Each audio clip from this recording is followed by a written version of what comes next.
PB mixes the music. Joker and Frog handle the videos and clips. Alex writes the code that allows Neuro to play games. And this group isn't considered to be staff or the team. They're family. And as family, the Swarm takes them very seriously. And if some members of the Swarm had come in, guns blazing, picking apart the video, cyber stalking, trying to punish me for the things I got wrong, I would have assumed that Vettel had cultivated a rabid bunch of immature jerks and dismissed them as toxic.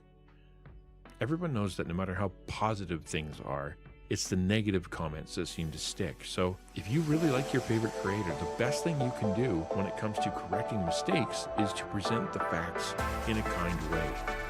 That creates an invitation for dialogue rather than putting them on the defense. And because you were kind, you turned a mistake into an invitation that made me more curious, thereby expanding Vettel's reach. Your comments are very powerful. So I think it's worth considering that influence works three ways. Of course, it goes from the content creator to the audience. That's the one we always talk about. But the second is the influence the audience has on the creator. You have the power to lift or crush a creator's spirit. And the third way is how the audience influences the outside. For me, the experience was awesome. I think we all know the internet doesn't always work that way, but let me tell you that because of how Vettel community treated me, an outsider, it absolutely made me and a proud new baby member of the Swarm. Hey, I just want to take a quick second and say thank you so much for letting me get over 1,000 subs and get partnered. That is a big deal. I said it already, but like that's been a dream of mine. Thank you not only to the Swarm and all the ones who came in and watched, but also to all of the hundreds who came before that subscribed. Thank you. I'm going to try to put out great videos for you guys, and I really appreciate it. Also want to make sure I invite you to my streams. So if you want to come and chat, that's where I am Monday to Wednesday at 12 p.m. Welcome Supersonic Savored Be Grace. You have been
What's up, everybody? Welcome to the stream. Good to see you. I hope you're well. I apologize profusely to the people over on YouTube that I do not have music. It is just a pain because it's really picky over there. I have royalty-free music that I've gotten from royalty-free places that get my video taken down. Well, not taken down, but demonetized. So it's like, okay, then you don't get music. Like I want to figure out a way to do it. Obviously there's, it's like go through and just keep deleting songs that trigger stuff, I guess. But it's certainly something that I want to keep figuring out. I guess I could try turning it on. You know what? Let's see. I'm gonna backtrack all the things that I did literally this morning. I'll give you guys back your music because it is an important part, I think. Boop. There you go. You guys probably hear, I don't know, can you hear the music? I don't know. Well, the VODs don't have music like on Twitch, because on Twitch you can separate it, right? You get track 1 for your, everything, and then track 6 for audio, and it will strip track 6 out to give your VOD no music, which is great for when you're, repurposing. However, YouTube does not have such magic. It is just whatever's on the screen, which is, I guess, okay, but like it causes problems when the audio is not whatever. You know what? I'll just keep deleting them as the algorithm discovers them, because I don't know. I have checked all of them. I promise that I have not been playing non-copyright music. However, some of the music, and I think this is basically what happened, is that some of the music was non-commercial copyright.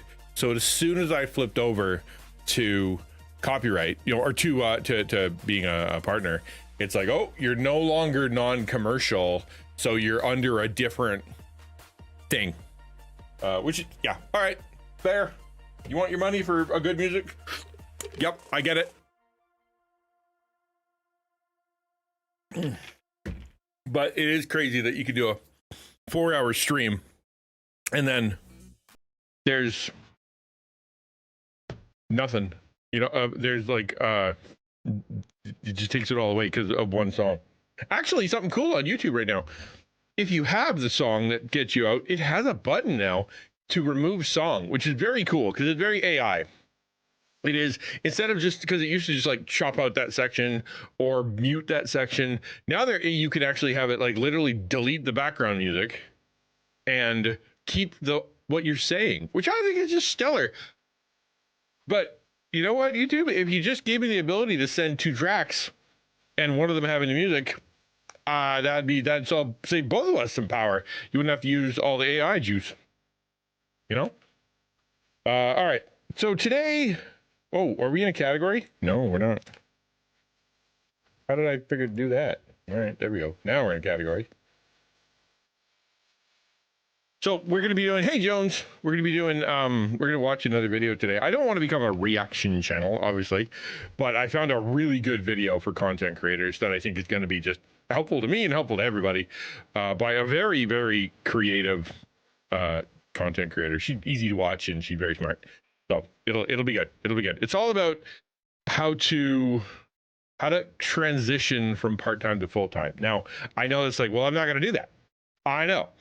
But the principles inside of it, which you can apply all of them on a lesser level. You know what I mean?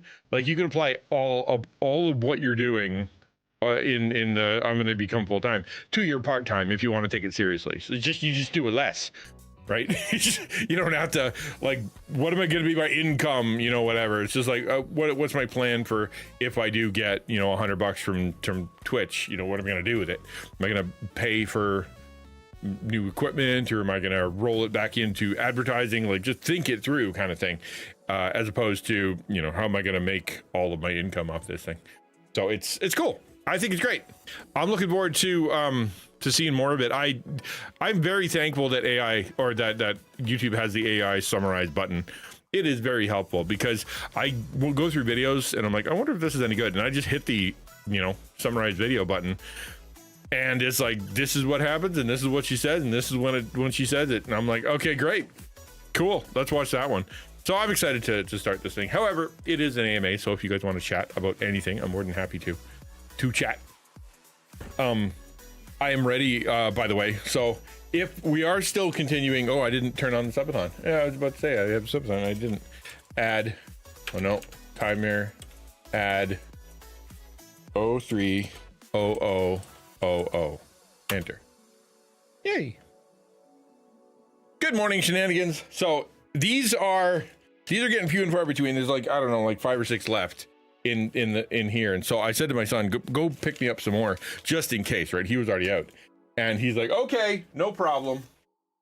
And he's like, they don't have bears, but they had these. And these are, they're all upside down. These are hot tamale, super ultra cinnamon, what the heck? Hot, fierce cinnamon. Like, that's a lot of flames, for a package. It's just a lot of fire on that package. And so therefore I feel like it's a lateral move.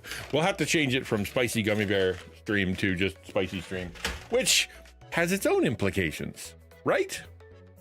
Hello, Barracuda. Like, it's like, is he going to be in a hot tub? No, he is not. He's going to eat a spicy thing. Don't get excited. Hey, Dreistermeister, good to see you. I am, today I'm drinking from my actual Rogue mixer. This is such a cool one too. Like, it's such a neat design. Got like the hearts that go down as you drink it, and it's so cool. So cool. Ship me some Carolina Reapers. Here's the thing. I'm gonna have fun with this. I don't want to die. I'm happy to eat a spicy thing and go, wow, that's really spicy. But I don't want to be like, I'm going to the hospital now because I have an ulcer. That's not as good.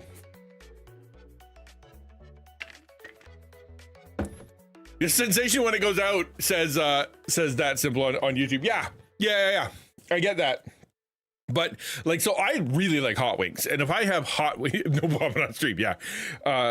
Or get the hiccups so bad I can't speak. I like hot wings, and when I get hot wings, I get hot. I don't get like medium or mild. I get hot, which is good. And some places it's hotter than others. I haven't like went full nuclear. I have a friend who does though. I remember one time we were at a restaurant, and we had wings. He's like, yeah, they're all right, and the owner came over because they were just open. He comes over, hey, how you doing? How are things? How's the wings? And, to be nice, is like, oh, it's pretty good. And I said, well, actually, he says they're not spicy enough. And the owner goes, oh, really?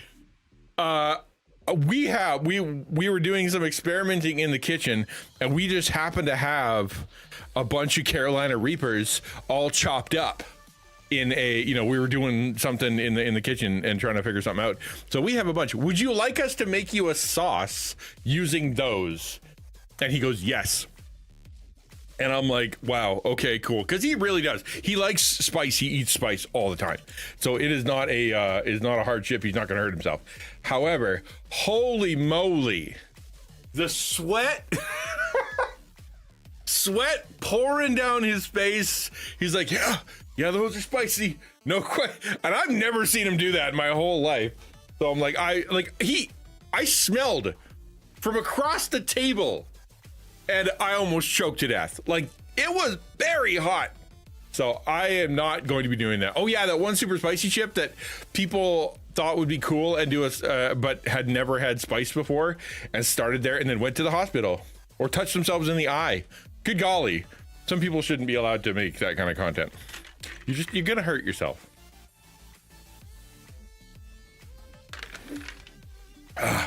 Rogue. So good. It's Sour Patch Kids flavored. Yummy. You know what? I think someone may have died. I'm gonna look that up. Someone die from the super spicy chip. 14-year-old Harris died in 2023. Yeah, in the Packy 1 chip. He died from cardiopulmonary arrest caused by consuming high concentration of capsaicin. Took it by the chip. Yeah, it's no joke. Like it's not yeah. You can't really hurt yourself. That the spice is the vegetable's way or the fruit's way of saying, don't eat me. I'm bad for you. I just love spice, I love flavor. Must be, yeah, exactly, right? So that's one of the reasons I don't like, what's that hot sauce I was having? Was it Tabasco? I think it's Tabasco. I'm trying to remember which one it was. Oh, yeah. Probably Tabasco. Because to me, it tastes like pennies. And I don't like the flavor. I like Frank's. I like sriracha sauce, you know, all that. But if I don't like the flavor, then what's the point? Yeah, people are not smart with content. You're exactly right. Especially kids. No, you're right. And you would took that challenge person, right? So they said these plants evolved so that birds could eat them because birds can't sense spice and then deposit their seeds everywhere. But then humans were like, oh, but all the mammals were like, oh, I'm not eating that. And humans were like, yeah, let's go. I love that stuff. What else have you got that's poison? Alcohol sounds great. It'll destroy my body. Give me more. We're really bad at listening to the warnings of plants. We use them. We it's like that. We take it personally. It's exactly right. Hello, Cloudfiend VT. Cloudfiend actually took some time to react to my video, and that was really cool of you. All right, I'm trying to find my way up here. There we go. You said something. Joan said, what did you say? I also ate it on an empty stomach. Which, oh, I ate a Rock Carolina Reaper one time. Tolerated the heat, but my stomach rejected it. Yeah. It needs to be in food. You can't just chomp on a Reaper and hope for the best. I mean, you just can't. Good to see you, Cloudfiend. Yeah, I hope you have a nice day too. As I said, today we're going to be talking about planning content. We actually talk about this in the class, planning content, but we're also going to be doing, we do a lot of other stuff. This is someone who's actually been down the road, you know, gotten partnered, went from part-time to full-time. So I think she's got a lot to offer. And so I want to watch that together. A couple announcements in case you didn't know. We are on the Discord coming on Friday, this coming Friday at 6 p.m. Eastern Standard Time, right? Correct me if I'm wrong. We're going to be doing the Taco Minicon. We're having a Minicon for content creators in the Taco Discord. So if you're a content creator and you're curious about stuff, which specifically, I mean, it is for Christian content creators, but the principles that we're going to be talking about are universal. We're going to be introducing what 2026 is going to be looking like. Let's skip this song. Let's go to this. I like the jazz stuff better. Yeah, so if we're going to be talking about what's going to happen in 2026. We do themes, right? We do themes each month now, and so we're going to talk about what the themes are. We're trying to figure out a giveaway. We'll see. We'll see how it goes. If we can figure one out, then we'll do a giveaway. Right now, the sponsor of the giveaway that I contacted, he hasn't got back to me, and he's the only one I asked. I don't want to ask people for anything. Anybody wants to sponsor a giveaway though, let me know. Yes, we have games, but we want to make it really content creator centric. So like, what do you guys want? You like a new webcam, or like a microphone, or maybe like a piece of software, or an Amazon gift card, or things that you can use, or even like a mystery box that you can open on stream, things like that. That's what we want to give away specifically for content creators, because we're really working hard to make the Discord about content creators. That is what it's going to be about. So that's why you're going to see the channels are going to be moving around. We're going to delete a bunch of channels that aren't really content creator focused. We're going to rearrange some stuff so that it makes more sense. And we're going to host, instead of hosting the final Friday as a fun taco stream that we're going to be doing on Twitch or whatever, we're going to be hosting it on the Discord. So if anybody wants to watch it, it's on the Discord. And I know that the first one's going to be a little rough. We are, you know, like 3 days out or something, and we haven't even advertised it yet. And so we're going to need your help to tell everybody what's going on there, because it's going to be rough to make the transition. Be talking to like 3 people, giving the whole speech to like 3 people, but hopefully not, you know, hopefully not. I do not like the flavor of Tabasco sauce either. Of course, we make it here, but its flavor is nasty to me. It is a flavor that, at least, well, it is a flavor though, right? Like we're talking about, need to have a flavor. Some people like that flavor, but at least it's not just pain. Like you can buy capsaicin, like just capsaicin. That's a terrible idea. Okay, so last week was great, got stuff done. Now this week is a bust, dude. So here's what you do: is you look at your life from a bigger perspective, right? Did last week go better? Great. How about, have you had a better month this month than last month? You have had a better, you know, like quarter this quarter than last quarter? Like, are things kind of trajectory? Even if you have a bump in the road, like you have a bad week, did you have more good weeks in the last while than bad weeks, or more good days than bad? Like, trend upwards is great. That's a good thing. Even if sometimes you don't keep the momentum. Totally fine. Share on the Reach server or that a bit? I don't know. Like, I honestly don't know. I would say ask permission first, right? Like, if you like ask whomever the mods are over there and say, can we advertise our content creator event? But I don't know. Yeah, I wouldn't just do it. I think I'd have to ask permission first. Special heat, I actually want to taste my food, not be overwhelmed. Yeah, I'm not in it for the pain. I'm in it because it's tasty and it's an experience. As soon as it goes from like experience to this sucks, I don't like this anymore, why would you want to put that in your mouth? Some people do. Like, there's some people who will go on rides that spin them around until they want to puke. Why? Because they think that's fun. You know, other people go jumping off cliffs. Other people fall out of airplanes. Like, humans make no sense, but they enjoy it for some reason. Okay, sure, you enjoy it. I'm not going to be.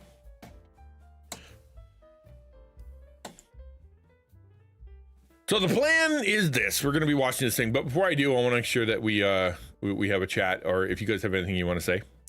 But otherwise, other than that, I'm going to be hitting play.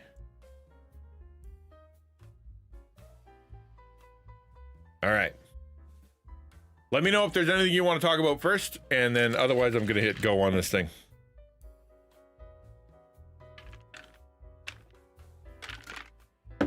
Okay.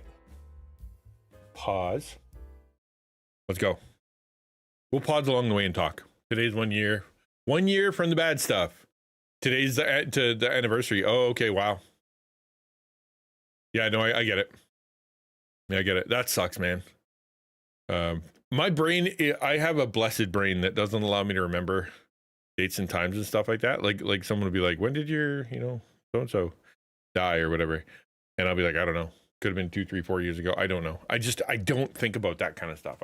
I guess I live in the moment, or I live in the now, or I just don't care, as in like about the day and the anniversaries and stuff like that. I know I got to remember my anniversary and the birthdays of the people that are around, but like all that other stuff, I just don't think about it.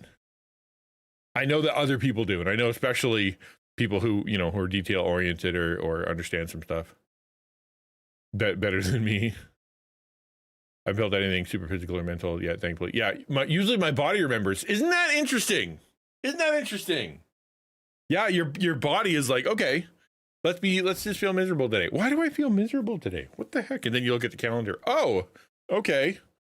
Right. Oh, granted, like you go outside and it's a similar weather, or, you're doing whatever you were doing last year at this time, and it kind of triggers some stuff subconsciously. But yeah, that gross, right? You wish you had that brain. It's good and bad, right? It's a good and bad thing to have the kind of brain that is just so slippery. Like there are things that I want to memorize and that I really want to know and whatnot, and they stick. They'll be in there. They'll stick, right? And it's great. I love it. Hate feeling sad with no explanation, right? Like, why? Yeah, why do I feel bad right now? Somebody explain it to me.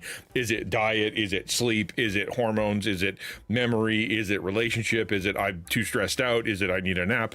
What is it? at least then you can kind of go, okay, that's something. But when you have no reason, or you're like, I don't deserve this, there's no reason for this, yeah, it can be pretty crappy. But yeah, no, I can remember some stuff, but then at the same time, the downside is people around me, or Facebook memories. Yeah, I know, dude, that should be turned off. That is diabolically bad. Facebook memories, that can hurt your feelings. So the problem with having my kind of brain that just kind of gets rid of that kind of stuff, not all of it, I've said it this way. I'm like a clay pot that's being molded, right? Like a jar of clay, if you will, that is being molded. And when something happens, it doesn't like get etched in there like a picture, like some draw it on the side. Hello, Zach. Thanks so much. It's not drawn on the side, right? It is more along the lines of like it makes like an indent, an untraceable indent, but it's there, right? It's there. And so because I know it's there, because there have been times, well, I will go and do some stuff and I'll be like, I feel bad. And all of a sudden I'll start getting weak and getting sick, getting, grumpy. My stomach hurts, my knees hurt. And I'm like, what is happening? And then I kind of sit down and be like, okay, what has the last year been like for me? And you start adding these things up. It's like, oh, well, that makes sense. Like high stress, high cortisol, high drama, all that stuff is just happening. But I like it, Musical Angel. I like my bad memory in a lot of ways. It does sneak up on me, and then all of a sudden my body falls apart and I'm like, what? And that's because, oh yeah, you were forgetting all the stuff. But the downside is that there are people around me who really do care about these things, and they want to commemorate, or they want to like do something, right? Each year my family goes, I will allow that. I don't know why that got hit in the oh, would you say that was bad? I don't know why that got caught. So like there are people who want to celebrate, and I won't care, right? And it's in not a good way. Like I could move on with my life not as though it never happened, but more along the lines of and enjoy the day, or have a good day, or move on with life. And it happened and I move on. I can do that. But other people, like for example, every year around, now, there's a lot of drama in my house, because this is the time when my son died a few years ago. And so therefore people are like, my family's like, well, we should, do something. You want to go to the grave? You want to whatever? And I can't just go, no, I don't want to, because that comes across, you just come across as such a jerk, right? And so I'm like, okay, I will. No, I will not be talking to you.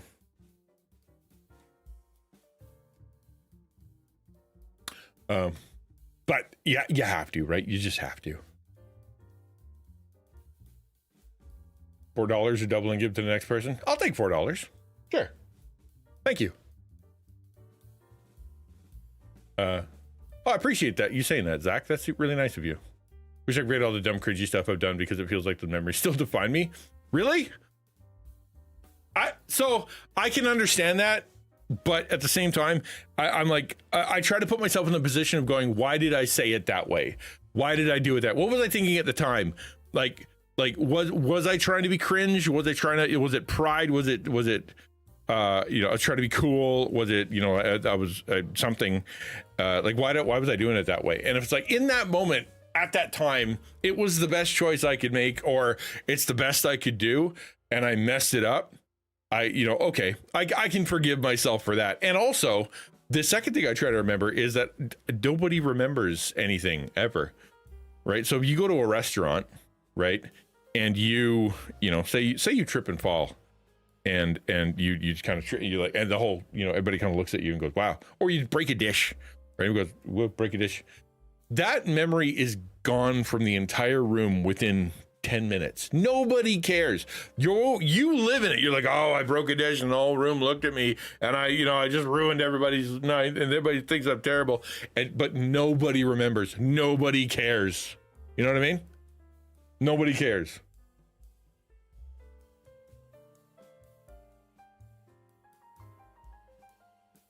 I have an online friend who's very good memory and remembers that I don't. So she reminds me. That's what you want, Musical Angel. You want somebody in your life that has a mind like a steel trap. Good to see you, random white guy. Thanks for coming in. And that is my wife. She's got like such a good memory. It's really funny. She knows more stuff about other people than they do. I remember one time we're sitting there talking to some couple, and they were like, "Oh, we could do this or we could do that." And my wife goes, "Don't you have an appointment next Thursday at 3 instead?" You know, like he's like, "Wait a minute, I do. How do you know that?" And like, you mentioned it at some point in our life, sometime, and it just stuck. I mean, some things I've gotten over because I've learned from it, but I guess I'll do something brainless and it triggers bad memory that reinforces it. Yeah, I think also it has to do with how much affirmation you've gotten in the meantime, right? So if you do cringe thing, you do bad thing, you do silly thing, you do whatever, and you remember it. If you've had people since go, "Hey, that was really cool. You're really cool. I really like what you did. You know, like you should come over. You're my friend. You know, I think you're valuable." If you hear that enough, you know, it kind of washes that stuff out. You can be like, "Yeah, I did the thing, but you know what? I'm liked anyway." But if you're feeling down, you're feeling depressed, you're feeling like lonely or anxious or something like that, then all that stuff tends to get louder and louder and louder. It's not because the event was worse, it's because it echoes louder, because the voices of positivity aren't drowning it out. I got my bad memory from my dad, but my mom remembers everything. Yeah, they tend to have a skill for that. I said one time I wanted a thing and forgot. My mom didn't. Oh yeah, you showed up and you're like, "Oh wow." Well, yeah, you do that and then it shows up and you're like, "Oh, why do I need this anymore? I can't remember why I wanted that." Man, that tastes good. Okay, let's switch over and we'll start looking at this video. What it is, she's going to talk about Creator Map going from, how do you go from part-time to full-time? But I know a lot of people aren't going to want to go from part-time to full-time when it comes to their content creation. They either want to do it for fun, or they want to do it for part-time, or they obviously it doesn't make money, so therefore you can't just do that. But I think the principles she's going to share along the way are going to be very valuable to anybody who's a content creator. Like here's how to plan, right? Even if you do 10% of what she says, you'll be farther along, right? You'll be farther along than anybody who's not planning. So yeah. Okay, a waterproof speaker. You did so much. Okay, good for you. That's good. All right, let's go with this thing. And feel free to interrupt along the way. Like I said, all the content's here to kind of carry conversation, but you guys are more important. Okay, take a look at this. This is going to be your plan to go full-time as a content creator in the next 12 months. I know you're probably worried about it being too late to start, but trust me, it is totally possible to become a full-time content creator in 2026. The creator economy only keeps growing, and it's not too late for you to become a part of it. I find a lot of videos like this focus a lot on content strategy and growth tips, which, don't get me wrong, is definitely important, but the tips thing isn't as important. If you live on strategy and tips, and that's where you start, immediately quit all your job. Yeah, that's right. That's right. Move to a new city, and then quit your job. That's step one. Yeah, nailed it. But yeah, if you live on tips and ideas, this is actually one thing content creators get confused, and that is they don't really think of, why am I creating? Who am I creating for? What is the purpose behind my content creation? What am I adding? What value am I adding to the world with my content? What message do I have to say? What group am I trying to identify with? What place am I trying to go with my the influence that I have? Like, they don't think through that stuff first. That's actually what the entire class is about, really. Like, it's think through why you're doing what you're doing first, and then that will answer a ton of questions, right? That'll answer, why are you, what kind of content you're going to make, and who you're going to make it for, when you're going to make it, and where the people are going to make it, and what's it going to look like. And then you can start talking about tech and tips and, how to, tags and all the rest of that stuff. But if you get that backwards, and you're like, I'm just going to start making something. I'm just going to upload my VODs. I'm just going to, do reaction videos, or I'm just going to, whatever. And then I'll use all the tips and tricks and all the stuff that people say, and then it'll blow up. It actually won't work, because you need to have your content that is your content before you figure out all the tips. They're great. They're helpful. You need to know them, but it shouldn't come first. Move to LA. There you go. Yeah. Buy a ton of bot accounts. Follow, comment on your content. Yeah, they love that. Dude, I saw an ad that said, he looked at the camera, he's like, if we don't get you 1 million views in the first month, your money back. And I'm like, that just means you own a lot of bots. That's what that means. Like, they're all going to be fake views. All right. What I think is often missing from the discussion is the business side of being a creator. Content creation is equal parts art and business. And so in this 12-month plan, we're going to focus a lot on some of the financial milestones and it's equal part art, business, and community development, right? So those are the three: art, business, and community development. If you're really good at art, you're going to need people to help you with the business and the community. If you're really good at building community because you want to show love to people and you want to make, connect to them in a real way, but you struggle with like business stuff, you're going to need help with that. And, how am I going to create? I don't know what to create, but I just want to gather people and love them. Then you can partner with a content creator. This was my whole talk at Reach, or at least the last half of it, which was, there are multiple kinds of people in the digital sphere, and you don't have to be a content creator. You could be somebody who just loves hanging out in Discord and chatting with people. You can be someone who wants to do promotion. Like, you don't want to do your thing, but you really like what other people are doing. And so you were like, can I promote you? Can I, do your shorts or contact, organizations for you or whatever? Like I want to promote what you do. Thank you. I appreciate the follow, Adam. So there's also, there's like the pastory sort of type person. There is the businessy type person. There is the content creator, obviously. Who's the other two? The rogue. Why can't I remember my own talk? Anyway, my point being that if you could build the team, right, of where you've got somebody in charge of your Discord, in charge of your community, got someone in charge of the business, got someone in charge of promotion, got someone in charge of the content, and got someone in charge. Oh, the leader. Yes, got someone kind of organizing the whole shooting match, right? Kind of bringing everything together. Then you will have a solid group that can kind of take care of each other. We can't all be all things for this, but we're going to have to learn if you're going to be an individual content creator. But help is so much better. So much better if you can get help. One of the things we want to do at Taco is unite content creators to be able to say, listen, you might not like what you're doing, or you might only like the editing part, or you might only like the Instagram part, or you might only like doing the reactions to stuff. Like, okay, cool, but partner with someone else who has the opposite gift to you so that you guys can both make content and it'll be 10 times better. It'll grow exponentially better. strategies for developing a business model as a creator. Because what's holding you back from making this your job is not lack of ideas or passion. I'm sure you've got lots of both, but what you need is a concrete plan to take this from a hobby to a business so you can actually quit your job and become a full-time creator. Thanks. And I'll pause again to say you don't have to become a full-time creator, because most don't. That some people are like, that's the dream, right? Like, you want to become a full-time creator, make money off of content creation. I tell you this, it is extremely difficult to make money off off content creation.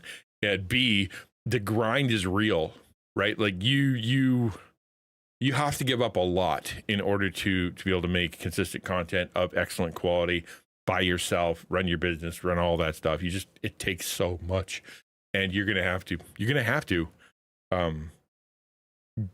sacrifice some things, relationship or time or sleep.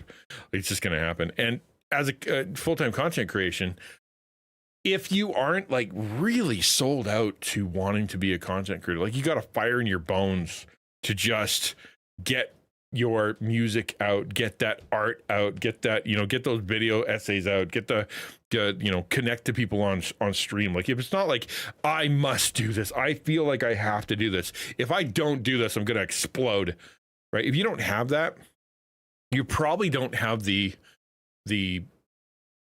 ability, the energy, the fuel to be able to make it full time. So don't try, right?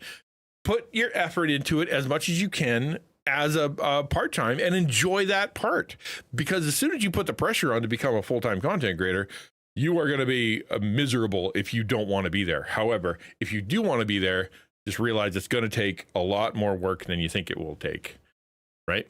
I'll give you an example. Like, I've been a full-time content creator and streamer for 5 years. I make about $150 to $200 per month on Twitch. That's how much I bring in with my content, and always have. All of my other income comes from supporters, right? It's like content creation itself doesn't pay the bills. It's just, unless you pop off seriously, and most people don't, right? They hover in the 30K kind of area, which is great. That's a good number, but it's not going to pay your bills, right? People have forgotten most YouTube creators only do one video a week because you have to record. And yeah, if you make a great video, if you want to make a really good video, it's going to take effort. They say for every minute of video, it takes 10 hours of editing, right? For a really good video, for every minute, it takes about 10. Was it minute? Hold on. Is it a minute? An hour a minute? Hour a minute. Sorry, not 10 hours. That would be a very good video. It's an hour a minute, essentially. And if you have a 7-minute video, right, that's a very short video, your editing, just the video editing, is going to take you 7 hours. And I can attest, like, if you go look at the last few videos that I've made, like the amount of time it took me, I started writing on Thursday. I recorded it by Thursday afternoon. I started editing it on, like, partly on, and I mean, I edited all as much as I possibly could till it was dark, and then I woke up the next day and I did it again, and I didn't get it posted until Saturday. Like, I put probably 20 hours of editing into a 9-minute video. It's just, if you want to do as good a job possible, especially if you're just getting started, especially if you're not totally sure how the software works, right? Especially if you don't know where to go get your B-roll, all that stuff, it's going to just get longer and bigger and longer and bigger. You'll get better at it, but it takes a lot of time. It takes a lot of time. Unless you have a team, like literally like say Asmongold or Moist Critical or any of those guys that do reaction that post 5 videos a day, they have someone doing that for them. They have an editor. Same thing with, like, back when PewDiePie, I don't know if he's still around, probably is, but like, he has people that take his VODs and then turn them into videos. Jacksepticeye, same thing, right? They have people for that, and that's all they do all day. They don't create the videos. They don't come up with the ideas. They just edit. Spent 2 days for an 8-minute video for only 150. Well, 150 views is pretty good. Like I would say that for a video, like if you put a video out there and you get 150, that's not bad for a new creator. It's not bad. Like there are definitely, like, if you look at most of my videos, like 99% of my videos, that's where they hover, right? And I yeah, sure, I'd love it to be more, but there's a lot of people out there that get 1 or 0, right? Same thing with Twitch. Twitch is a great example. 90% or 95% of Twitch or something, like, huge number, stream to 0 viewers. 0, right? That's insane. And that's what they do for a long time. Stream to nobody. And so if you get 5 people to stream, you're like, hello, Fino. If you get 5 people to stream, you are doing spectacularly. You're doing really good. You're better than like 90% of Twitch just by getting 5 people. So yeah, don't discount your what you do. Are you guys hearing alerts like when Fino just subscribed? Did you guys hear an alert? I didn't. Just give me. Wonder why I didn't. YouTube. Okay. Odd. Okay. Okay. Well, I don't know what's happening there. We'll have to figure that out. Definitely need dedicated if you want to pump. Yeah, if you want to pump them out. Same as shorts, right? You didn't hear the Twitch follow either. I wonder what happened. Where's the audio? Where's the volume? What's the deal? I literally don't know. Ugh. You think you fixed everything, and then it doesn't. Hello, Phenomenal. Okay, let's keep going here. Thanks to ManyChat for sponsoring today's video. All right, we're gonna break this 12-month plan down into 4 quarters of 3 months each. Our first quarter is all about getting started and setting goals. And the very first step in this plan, which might surprise you, is to just start posting. Listen to me, if you've been thinking about becoming a content creator, you need to stop procrastinating and just start creating. Just do it. Procrastinating. That is a very good line. I completely appreciate that. Procrastinating. But she's not wrong. Like, you have to, if you're gonna make content, you got to start making content. I think in my, like, I'm a prepper, I'm a planner, I want to do it right, but I need a green screen first, but I need to get a 4K camera, but I gotta get a really good microphone, but I gotta buy an overlay package, but I want to become a VTuber, so I gotta get a VTuber model, but I want to be able to make, I want to give things away, so I got to figure out who my sponsor is going to be. No, you know, like, my advice to anybody who's starting out is do everything for free and work with what you got first. Because no matter what you do, you're going to hate it in about 3 months. You really are. Perfection is the enemy of done. That's a great quote.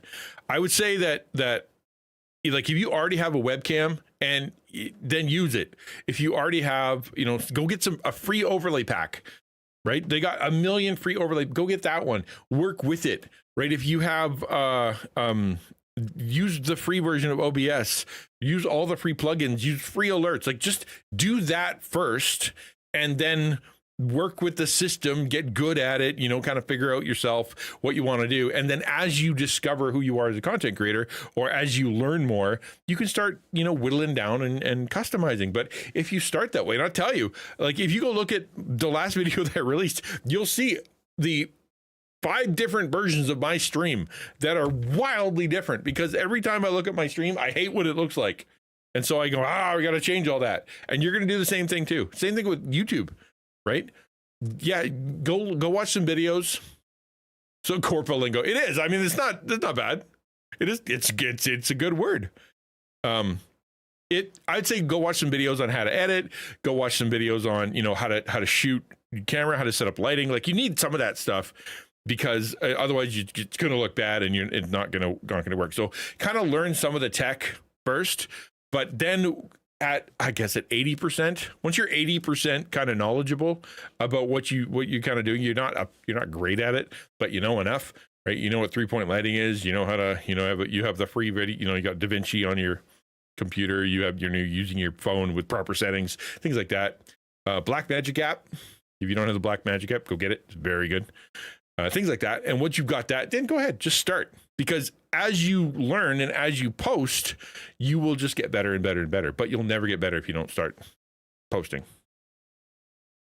Experiment, practice, put in the reps. The only way to get better at something is by doing it again and again and again. You don't need a complex content strategy to get started, and the fact that you're so focused on one, it's probably because you're a little bit resistant to just start creating already. So instead, copy and paste my basic beginner content strategy and trust me. So I will argue here with her a bit and say, before all that, you need to know why you're doing what you're doing, okay? I'll say it again. I know I just did this whole speech, but she's starting with set goals. Start with, why are you doing what you're doing? Start with the philosophy, start with the purpose, start with the why is it important to you?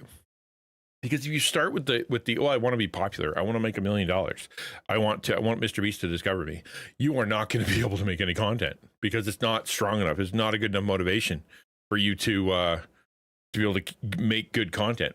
You have to find, thank you for the sub. And there's no alerts going on. What is happening? I'm gonna refresh this. Refresh. There. See if that works. If you figure out why you want to do what you want to do, let's say instead of making it, I'll make it concrete. Say you come from a home that's got divorce, right? You got a home that's got divorced, and you went and looked into the world, and you noticed a lot of people in, say, the Call of Duty community, or in the in, I don't know, somewhere, you know, that you're like, wow, there's a lot of people there that are having a hard time, and it kind of relates to their family of origin stuff. And so therefore I've been through a lot of that. I've thought through a lot of that stuff myself. And so I want to help them. So how am I going to help them? Well, I want to bring them somewhere healthy. I want to introduce them to some, you know, interesting concepts that might help them out. How do I do that? Well, I'm not a teacher. I'm not a philosopher. I'm not a counselor, so I can't do that. But what do I want to do? Well, I want to gather them into a place that actually, you know, where they feel encouraged, where they feel safe, where they feel like they have value. Okay, where are they? Well, they are usually either, you know, they're playing this game, or they're watching this content. Like, say they're watching Minecraft content, or they're watching something else on YouTube, or they're watching Mr. Beast, or they're watching something else. You're like, that's where they go, and they're really interested in this. They need to know, like those dad channels, right? Where it's like, there are a lot of people out there who just don't know how to change a tire. So I'm going to show them how, because they don't have a dad. And so I'm going to show them how to change a tire. And that was like their mission. And they ended up being the success came because the heart was there first. So who's your heart for? Who do you want to change? And then once you discover who you want to do it for, you're like, oh, well, they're in Call of Duty, or they're on stream, or they are looking for indie games, or they care a lot about, you know, competitiveness, or whatever their thing is. I'm going to go and create over there. And as I create for them, and as I speak to them, and as I use my personality through that lens of the content creation to reach those people, now I know what to do with them. Like, that's going to motivate you, because then when one person comes into your comment section and goes, hey, you know, I really appreciate when you said XYZ, because I'm a child of divorce too. And it's, you know, it's really hard. And it's cool to find somebody who gets it, right? You could have 10,000 likes, and you could have, you know, 100 comments that are like, cool video. But when that guy goes, you know, that line spoke to me, suddenly you will feel like what you're doing matters, and it'll motivate you to the next video. If it's just cool video, not as much motivation. Yeah, I don't know what the problem is. I really don't. I have a theory. I'm gonna test I'm gonna push play and then test my theory. This will work for you up until like Q3, and then we'll come back to this, okay? I promise. Okay, so here's what you're gonna do on Instagram. And remember, pick your platform. We're talking about YouTube and Instagram here. Decide which one you wanna focus on. Bonus points if you do both, but that will be a lot of work. Okay, so on Instagram, you're gonna post 3 times a week. You're gonna post 2 reels. One of them is going to be a more trendy reel. You're gonna look up for those trending audios, text over B-roll, that kind of thing. The other reel you're gonna post is gonna be an original reel. I don't like this. She said no tips and tricks. This is tip and trick. Okay. This is, if you want to grow, do this. That is tips and tricks, man. Hey, cool. Thank you for the follow. Appreciate it. If I'm going to reinterpret what she's saying as, when you post and you start posting, right? Pay attention to where you want to go and try to do things in an intelligent way within the realm that people are listening to. Your target audience, right? So she's like, just do a video that, you know, is popular. I would say, think about what the people who you're trying to reach, what are they looking at? What are they interested in? What way that you want to speak to them, and do it in a way that has excellence and uses the tips and tricks, right? And you don't have to just post anything with a trending audio and put the text over. Yes, that will get you views. It might even get you some attention, but it won't get you an audience. Because on TikTok, on Instagram, on Shorts, people do this. Click, click, click, click, click. Most don't like, most don't comment, most don't anything. It could be a life-changing thing, and they'd be like, if they're not in the mood, they'll just flip right by. They won't, you know. So it needs to be something that actually connects to folks, connects your heart to them. And then use the tips and tricks, you know, the text over and the audio if you can. But honestly, I think you will have far more joy in what you do if it's not just a matter of grabbing a trend and just following it. 2 videos that follow the trend, and then one with original content isn't very authentic. Exactly. I totally agree. I make daily shorts because I find them fun to make and they're kind of OP. Yeah, which is cool. And I would say that making daily shorts is cool. And I've seen a couple of yours and they are well done. The last one was actually that I saw was really funny. And if your intention is, I want to show my personality through these so that people want to come to my content so that I can build a relationship with them, that's great. But I think as soon as you start sort of selling out to the place where you're like, well, I have to follow this trend. I have to use this song. I have to say things I don't care about. I have to, do this thing that I actually don't want because it's trending. That level of selling your soul is going to make you feel gross. And you are not going to be able to keep it up. And you're going to be like, my job sucks. Even if you're full time. Like, you can actually see some of these creators that are full time during the adpocalypse and during, kind of a tighter time in their life where they're starting to sell things they don't care about, right? Like, wow, I sure do like this food company that sends me food. I use it all the time and it saved me so much, or I use the psychiatry program on the internet. I'm very thankful for that. And they don't. There's just saying the words because they need some money. And it's so gross. I don't think you should do that. Hello, good to see you.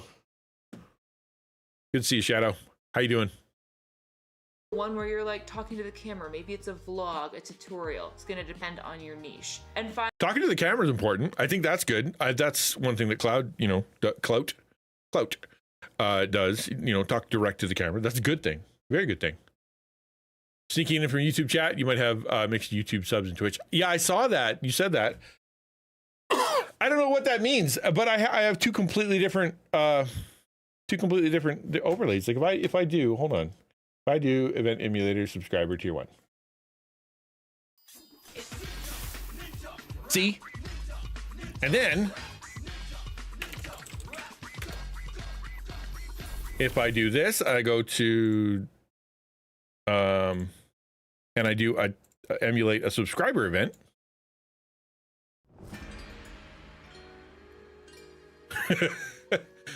There, see? It does the thing. That's supposed to happen. That's what's supposed to happen. I don't know why it's not happening. How about yourself? I know you're going a lot. You've had a lot going on, and I hope, I've had a lot going on. And I appreciate you saying that. My family walked through it all. It's we still got a lot. We still have a lot going on. But I'm very thankful to be here and chatting with you guys in this moment about this. That I live now, which is what you kind of have to do when things are rough. All right, let's keep going on this nice lady. Finally, your third post is going to be a carousel. Carousels are doing really well right now. Lately, my carousels have been getting consistently more views than my reels, which is kind of crazy. So I think the tips and tricks that she's coming up with is great. So it's like, if you have to post regularly, yes. You should post on a schedule, yes. She's saying diversify. If you're on Instagram or you're on whatever, diversify, right? You post a one where you're talking to the camera about what's going on in your life or about what's happening or something from your Twitch channel or something. But she's also saying, listen, the algorithm really likes these picture things, right? It likes the carousel. Figure that out, right? Figure that out. How could you make a carousel so that about your content or do something that has value, that connects to your audience, that you care about, but do it on a carousel. I think that has value. That is a tip and trick. It is a way for you to diversify your content. It is a way for you to maybe even spice it up so that you're like, wow, I need to feel creative. Because we all kind of know that creativity flourishes when there is constraint, right?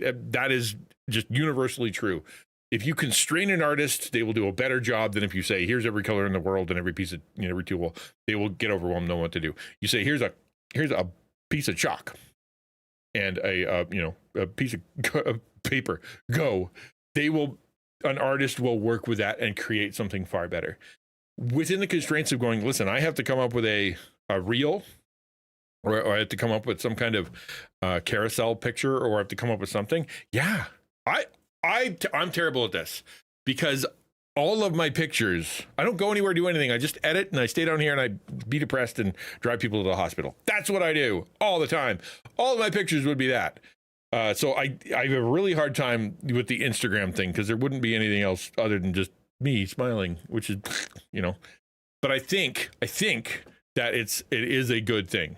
Just don't take it as a generic thing. Post anything. Just it's post things that matter, post things that connect to your audience, post things that you want to post. And if you don't post on that day because you have nothing to say, if you put garbage onto your Instagram reel or your Instagram feed, you put garbage into your YouTube shorts, it'll tank. The YouTube algorithm will be like, that's gross and you're dumb. And they will, you know, that'll hurt. So it's better for you to post less and better than it is for you to post crap frequently in the long run, for sure. But like screen caps, I don't know. Like I think that might be. I don't know how I wouldn't turn them into advertising, and I think advertising is gross. Like today I'm playing this. Here's a thing. Like I don't know. When spring comes, like I've got my cool camera thingy. I'm gonna go out and I'm gonna be filming on location a bunch of places. It's like minus a zillion. I don't plan on doing that anytime soon. But when it comes and it's there, I get to, you know, I'll be on location. I'll be able to take a picture of somewhere that isn't my basement, right? That I think might incentivize. But right now, dude, there's nothing. There's nothing. Although I will say this, I turned on memberships on YouTube yesterday. I filled up all the incentives. I filled up the special graphics. I put together all of the things that people need. And to be able to have today, I'm going to be going through and be adding all the content, like the behind the paywall content for members only. I'm going to be adding a bunch of that.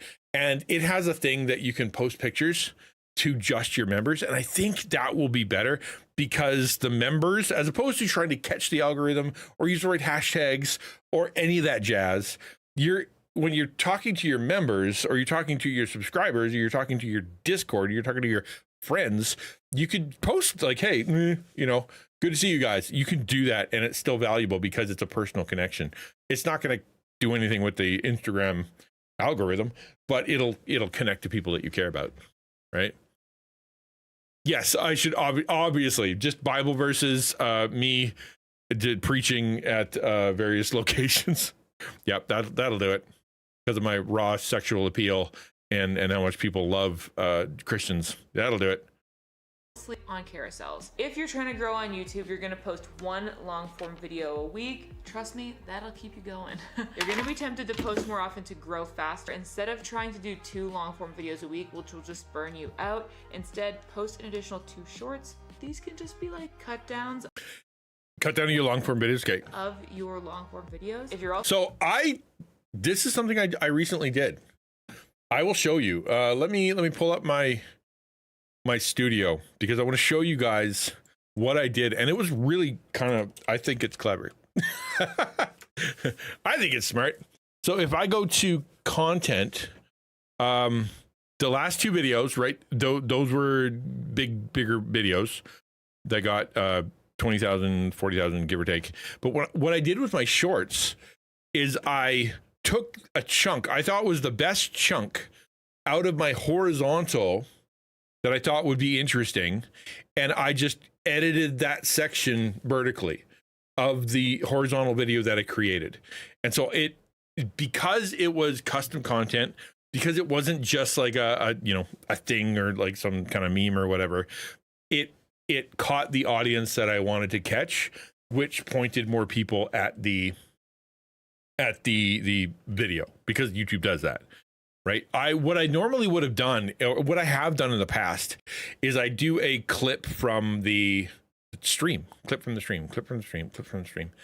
those just tank, right? They're not terrible. Like they'll get 1,000 if it's any good, or 2,000 or whatever. But like more often than not, they don't do great. But these 2, I think, because they were more creative, more interesting, more I put more of my effort, more of my passion, more of my my energy into it, it actually did a lot better.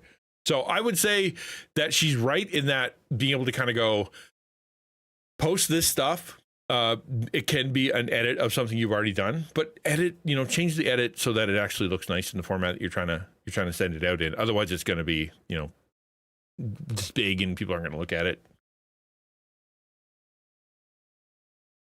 Also posting on Instagram though, just take those reels, post them to shorts. It'll help you grow faster with less work. In my experience working with and chatting with dozens of creators over the years, it's more important to just get started than to wait around for the perfect idea or strategy. You've probably heard hers is very ambitious, by the way. So don't get over, if you are thinking, and we're talking part-timers, right? People who are going to be part-time, people who aren't really looking for it to be their entire career, like that, that's a lot. She's asking a lot. If you could do one short or one carousel and one of your projects, whether you draw a digital art or you stream one time or you do one, kind of work on your, I guess music takes longer, but work on your music or post your podcast or update your blog. If you could just do one per week and then do one kind of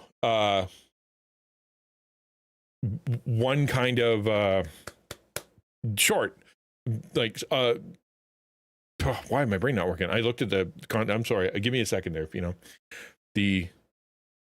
You post something adjacent. That's what I try to say. Something that connects to that other main content.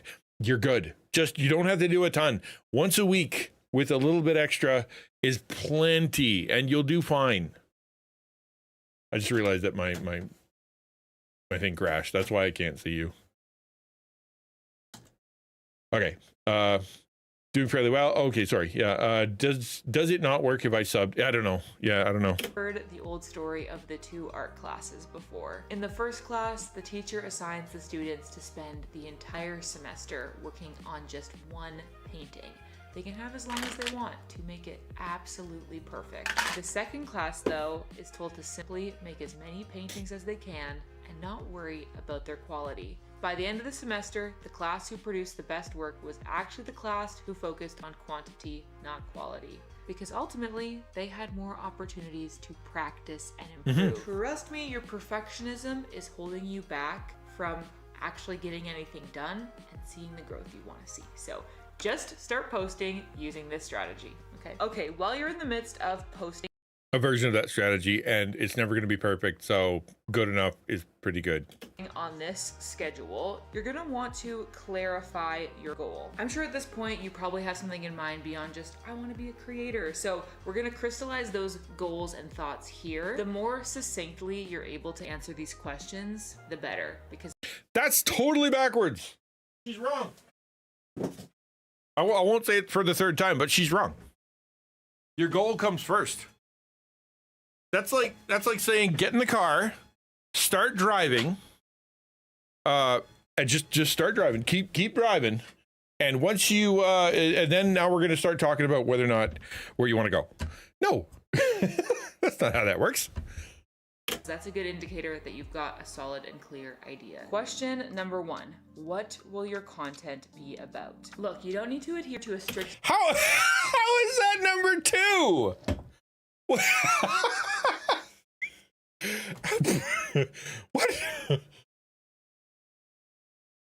Dude, if you got a giant Reese's peanut butter cup ad, I can't unsee. I know, those things are dangerous.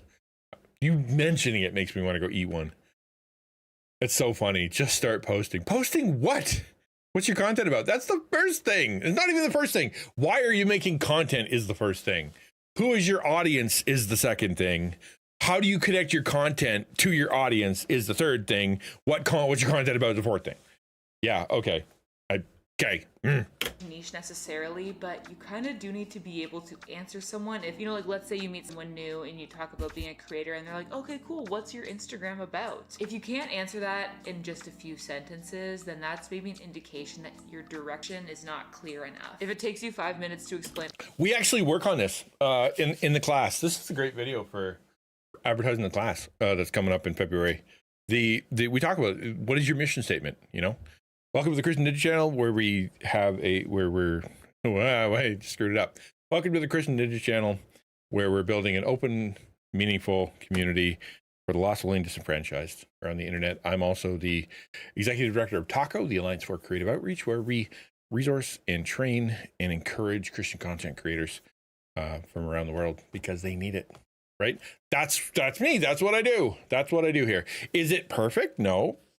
But is it good enough that it gets? Yeah, I think it is. It's good enough. All the different types of content that you post about. That means when a new follower arrives at your profile, like, they're not going to be sure what you do, and so they'll be less likely to follow. That's a hard one for me. So what she's talking about is how when they look at your TikTok feed, like, I mean, all of the thumbnails, when they look at all of your Instagram, when they look at all of your, whatever, it needs to have an overarching theme. It needs to kind of have a cohesion to it. It needs to have some kind of, like this is what my content's about. I do this. When I want to go see someone arrange flowers, I go here. When I want to see someone decorate cookies, I go here. When I want to hear someone talk about XYZ topic, I go here. If I want to be inspired, I go here. That's what they do. And so if your content is kind of all over the map when it comes to your focus, then when they come to your stuff, they're not going to know what they're there for. If they're connected to you as a person, and this is where it's different. Say if you are a full content creator and like a streamer, and you're using your personality, and they're coming to you to talk about you, not your content, not what you offer, but the way you do it and who you are, which is a lot of streamers, right? XYZ with XYZ, and then XYZ is always the ending point. Huh? Hi, Zach. Don't confuse me. I'm not that smart. Hey, Jim. So if it is personal, like if you're just showing off yourself, then I would say that doesn't matter, because the people that are coming to your Instagram want to know more about you, right? So like, what are you doing? What are you like? Here's what the food I'm having, and here's the thing that I'm doing. They want to know about you. Whereas if you're trying to build a brand, they need to know what you're about. Does that make sense? Like I said, I have a hard time with that, the brand part of it, because I exist in a singular room, which is going to run out of content quick, and it would all be random pictures. Like, I could show you my dice collection, I can show you my 3D printer, I can show you my PC, I can show you my collection of headbands. Like, I can do that, but after 10, 12 posts, I think maybe I would run out of things to do. So it wouldn't be branded, which is why I'm focusing on the rethinking influence content. It helps me focus. Question number 2. Who is your content for? Having a clear sense of your target audience is so important. It means that you can actually design your content to be relatable or aspirational or interesting to a certain type of person. If you don't zero in on this question, chances are your content will end up feeling kind of generic. And who's your one is another way to put that. So the way that they talk about it is who's your one, which if you had to pin down the one kind of person, or the one person that you want to talk to through your content, who is it? Right? So it's like, it is a 30-year-old male, unmarried, who is living alone and is struggling with porn addiction, or struggling with having social anxiety, but is still longing for connection, and is spiritually curious, and is relationally curious, and they want to talk to somebody, right? That is a person, right? Or it's moms of children under the age of 5 who don't have a lot of time, but need to figure out how to fit meals in somehow. That's your audience. Like, who's your one? And that's it's a good exercise to do, because it'll focus you. Yeah, she's really good. I think this is all backwards. It doesn't make any sense. Just start posting what before you know what your content's about or why you're doing it. Just flip them. And number 3, why should they follow you? This is key. Mm-hmm. Like, for real though, why should they follow you? The internet is vast. There's lots of other people probably posting about similar stuff to you. So why should someone follow you instead of, or in addition to, the other creators? Like I said. So this is really important. The why should they follow you is important. Now, if you're a streamer, right? Why should they watch you instead of someone else? Whatever game you're playing is almost incidental, because they're not coming to watch that game. They're coming to watch you play the game. Unless you are a speedrunner, or you are competitive, or you are playing some kind of game that nobody's ever heard of, or you're doing, like, you're making your own game or something like that. Like, unless you have some kind of really specific skill, there's a million other people doing what you're doing, probably thousands. So why are they going to watch you? What do you bring to the table that's different? Is it your quality is higher? Is it that your, the way that you play the game is different? Is it that you talk to the camera in a different way? Is that you experiment in a different way? Is it that you try to fit as many memes and jokes and break the game? Like, why do they watch you? People will come to my channel, I believe, for the conversation, right? Like, I play games as a way to kill time, but between conversations. So therefore they come here to hear me talk about whatever subject, so that they can either ask questions, or we can talk about a subject, or I'll bring up something or teach or whatever it is. That's what they're here for.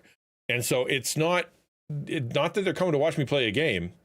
They're coming because they either have a question, or they have something going on in their mind, or they have something that they want to have an answer to, right? And then here you go. Now I'm here. Go ahead and ask. That's what I'm here for. And it's what I offer that's different than others. The rethinking influence videos that I'm making right now, they're unique. I think they have a uniqueness to them because they are about the philosophy of content creation, right? It's not a Christian worldview, as in, like, I don't put a bunch of verses in there, but everything I do as a Christian is going to be colored by my worldview. And therefore I believe that where I come from and the kind of content that I'm sharing, other people aren't doing, but it's still about content creation, just something that a lot of people don't talk about. Okay, though I come to a new streamer for the content, I stay for, everybody does. Everybody stays for the community. That's exactly right. Exactly right. For content creation is one half art and one half business. Now that we've covered the art side of things, aka the content that you're going to make, now we need to talk about how you're going to make money. It's so funny that she said that, because that's business, right? If you're going to start a business, you have to say, what is my product? Who's my product for? What need do I see out there for what product I'm going to create? And how am I going to tell people about my product? Right? You can't, like, that's a very businessy thing to do. And then here, I'm now going to go create my product for the market. If you start with, like, I'm just going to, sell things out of my, I don't know how you would start any kind of business without knowing what your product is. You can't. And who your audience is, or what problem you're trying to solve. That's all very business talk, right? Yes, it guides your art, but it is very important to know your mission and your vision, your purpose. Money. So the third step in Q1 is to set your financial goal. There's basically one important number that we need to determine, and that is your minimum viable income. In other words, what's the lowest possible amount that you could be making as a content creator, but still feel comfortable leaving your job to do it full time? I find it helpful to define. So my story is that I just left. So for me, I was a pastor for a long time, and I don't recommend doing this, but when I was in between jobs as a pastor, I started kind of just praying about where God wants me to go next. And it turned out, like, the way that my heart went was towards people that were online, that I was listening to my podcast. And then as I changed from my podcast over to streaming, I fell in love with the people that were on Twitch that were there a long time. And they're like, well, okay, why are they there? And they're kind of people like me. God, what do you want me to do? And so he, okay, do that. And so I jumped in with both feet full time. I actually tried to get a part-time job. So what happened is I went to a nonprofit. I asked for, like, I know how to do stuff. You're looking for someone to do stuff. Hire me. And they got through. I got to the third interview, and they're basically like, listen, you clearly are built and want to do this other thing so much. It would be wrong for us to take you away from doing that thing. And I took that as God going, trust me, I'll pay your bills. And he has. For 5 years, he's paid my bills. I'm stressed out about February because I don't know what's going to happen, right? Like I don't know where my income is going to come from, because my income is based on donations, and my donation thing is potentially ending. So that's all very scary. But God's kept me here for 5 years. I'm sure there's a plan, right? But it's so, I agree with her that you should know kind of what you're shooting for. But at the same time, don't up and quit your job and just start going at it unless you you see some kind of really clear sign, something really, really, really, really, really God oriented. Then follow God, But other than that, maybe do it a bit more wisely. Done with the 07 dailies, going to arena missions. Turn everything off so I hear. Okay, all right, later, dude.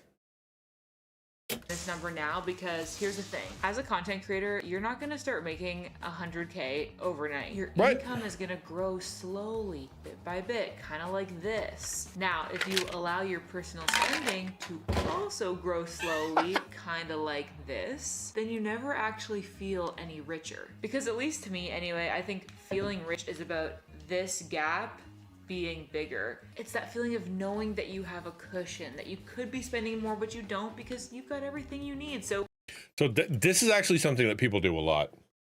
They always follow how much. So like, for example, they make X amount of dollars. They have one car they rent. Then they get a raise. So what do? They don't keep their same car. They either upgrade their car or they get another car. And then now they get a bit more money. And now they have two cars. And now they want to buy a house, and now they have a house and they have two cars, and they make a bit more money. And then they have a house, two cars. Now they kind of want to go on a vacation, so they get an annual vacation. That's what people do. Like, if they'd had kept this income that they were getting and still been in the apartment with one car that they were able to make work, they would have a lot more in the bank, right? Of course, people are going to go get creature comforts. There's nothing wrong with that, but you have to be careful, right? You have to be careful what you're going to be doing, because if you I've told my kids this. You get to the place where, like, now I have a mortgage, now I have two car loans, now I've signed up for, like however many different contracts for annually, and my job dips, I'm in trouble because I haven't increased my savings, right? The savings hasn't gone up commensurate because I'm spending all the new money on stuff. Now my bills, when I get in trouble, I have $3,000 or $4,000 worth of bills that have to be paid. Down here, it was only like $1,000, and I could do that for 4 months based on one income.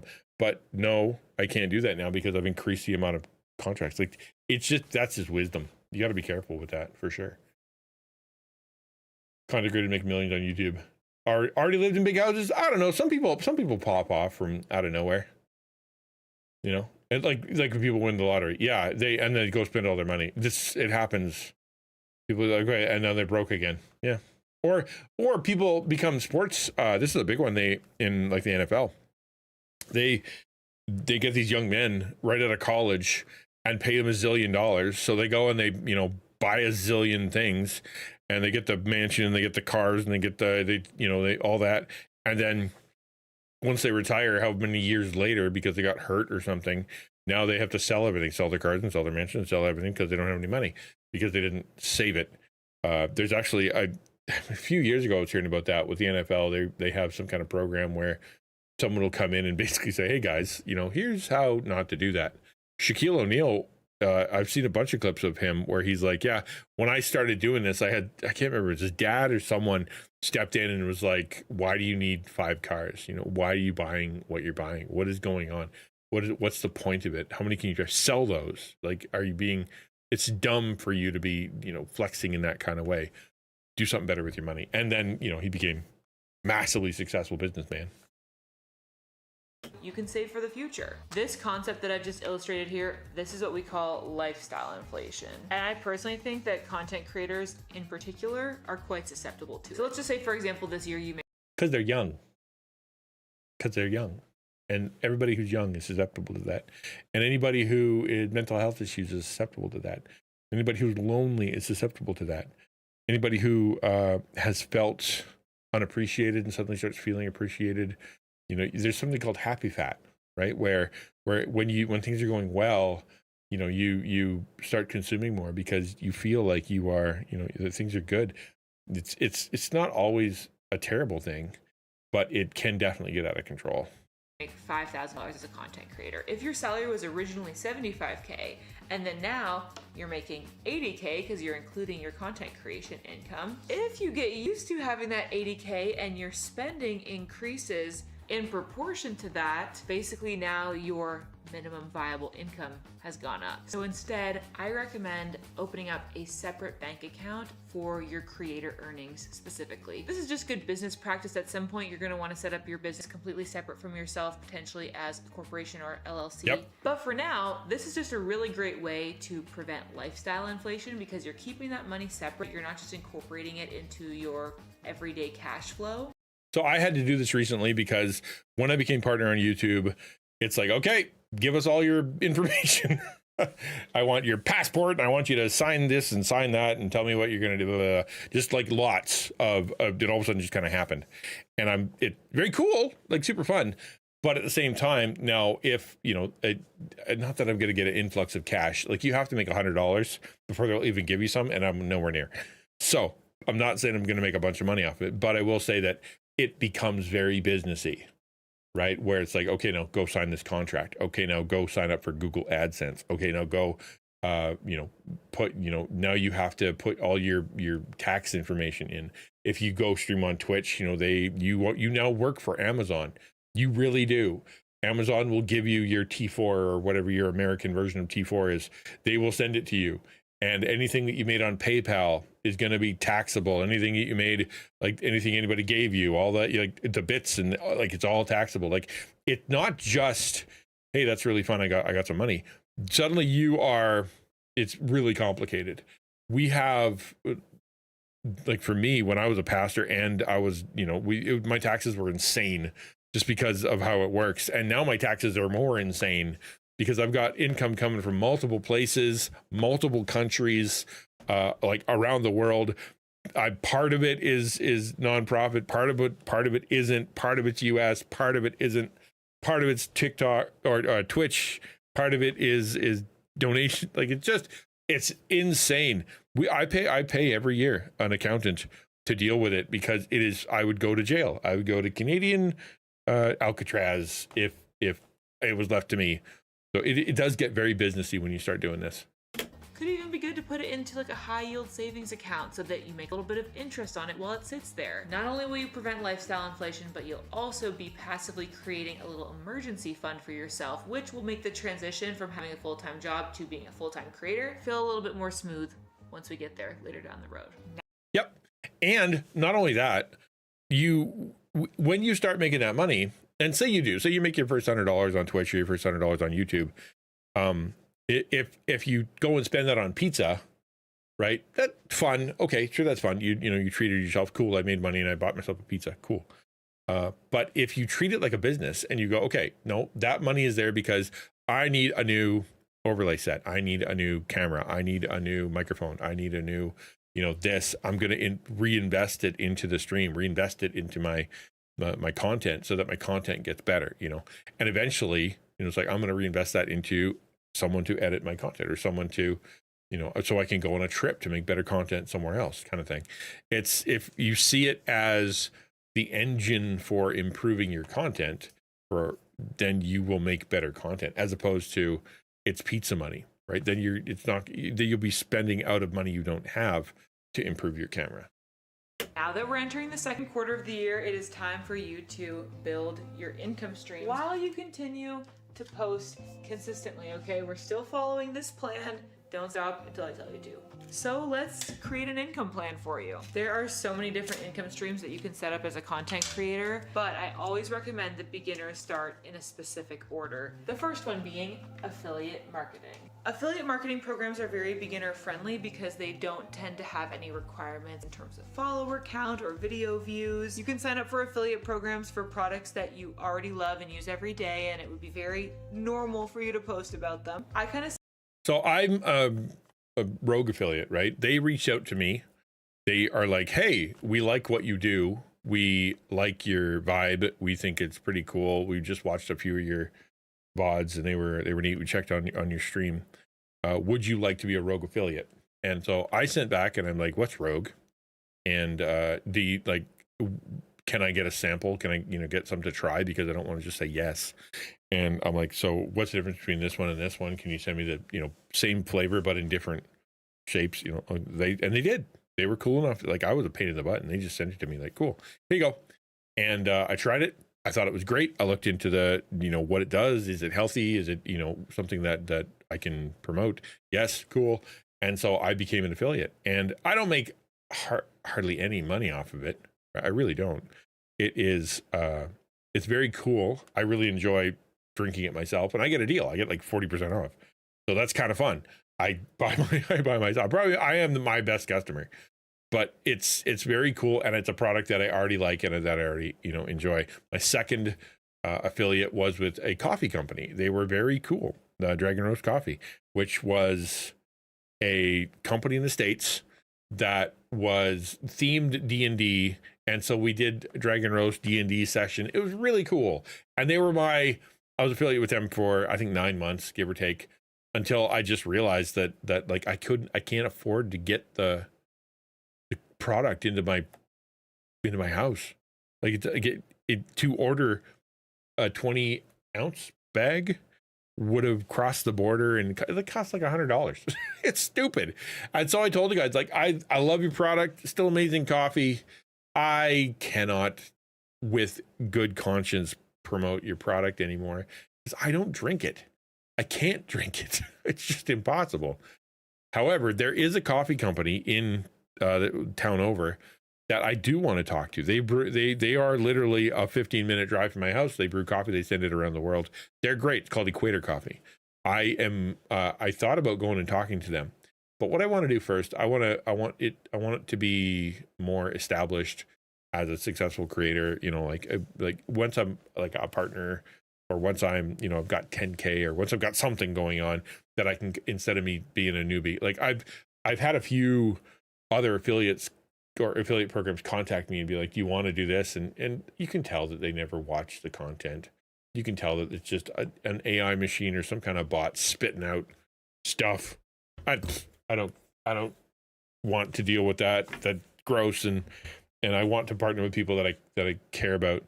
But my dream is Equator at this point, because not only are they great coffee, not only are they very close, not only are they Canadian, not only do I not have to pay for shipping, but they are internationally available.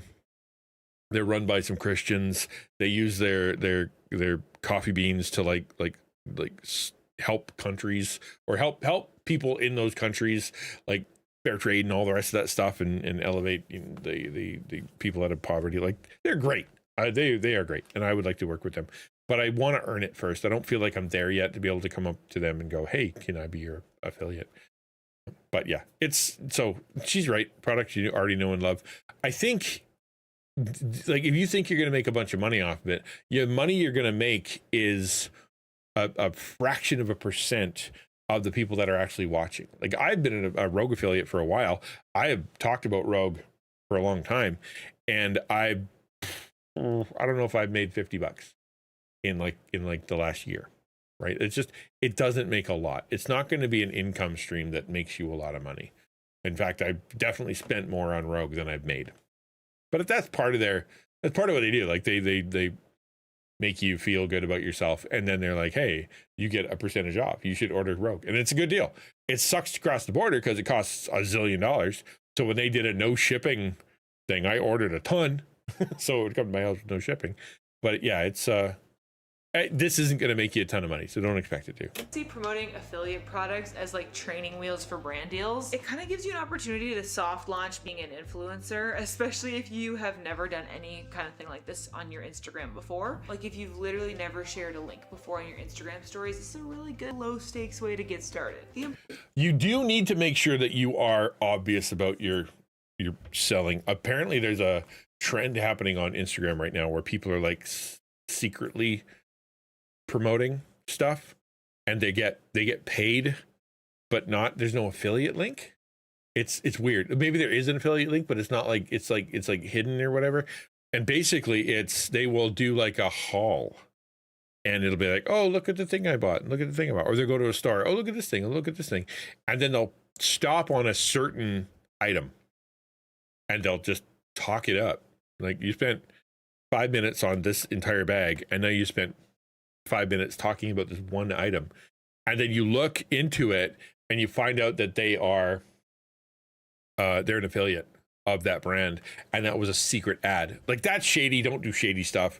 You'll feel gross, they'll feel gross, you'll have a bad reputation, and it'll affect your future. It's not worth it. Important thing is that you naturally include these mentions in content that you would have been making anyway. That way it doesn't come across as like spammy or weird. And of course, remember to always disclose the fact that they are affiliate links, just by adding like #affiliate or something like that to your store. Okay, so the next income stream you can unlock is digital. What if Ransom is shady by nature? Ransom is shady by nature. However, you have to be careful because he can also take you out with a thought. So just be cautious. That's why we're nice to Ransom. Products. Again, there's no follower count or audience size requirement for this. You just need a good idea of something that's helpful for your audience. Digital products that I have personally bought from creators that I follow in the past include travel guides, custom Google Maps with like cafes and restaurant suggestions. This is a good idea. So if you go to like they're actually easy to make. I would say don't make slop, and don't use AI to make a bunch of digital slop. Because it's not worth it. It's just it's absolutely not worth it. They're gonna see your thing and you'll never get another sale because you're clearly just in it for money and you're not doing anything of value. Do things that add value. But now that I'm a partner, you know, there's a store on here, so I'm selling 2 of my books in digital format, right? So they can buy what I believe is a valuable book for that I wrote, that I didn't, you know, wasn't AI generated. I wrote it. It's got cool stuff, and it's on there. So that's it's easy. It's not easy to write a book, but like it's easy to take the ebook and stick it on a website. So whatever your digital version is, whether it be some art or whether it be your so I don't know, whatever you do, but it's easy to put digital products up, and it's very worth it. Very, very worth it. I just realized this is $20.40 Canadian. So apparently when I priced this, I priced it in US, and now it's doing conversion. That's annoying. I thought I was pricing it in Canadian. This is way too expensive. What the heck? I'm gonna have to go fix that. I'm only taken out by his words. Yeah. Imagine if he put some thought into it.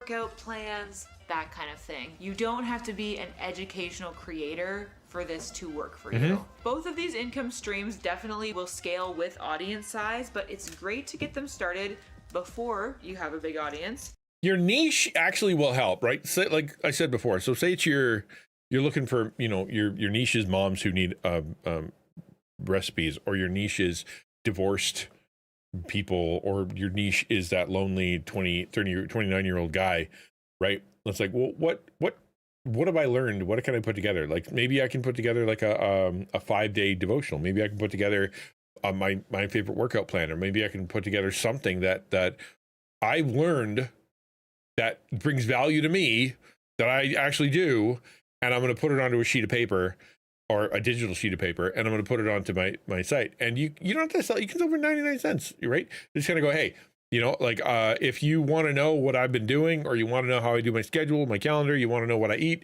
you want to know, you know, whatever my thing is, or how I stopped chewing my fingernails, whatever, you know, like it's part of your life. It's something that you did. It's real value.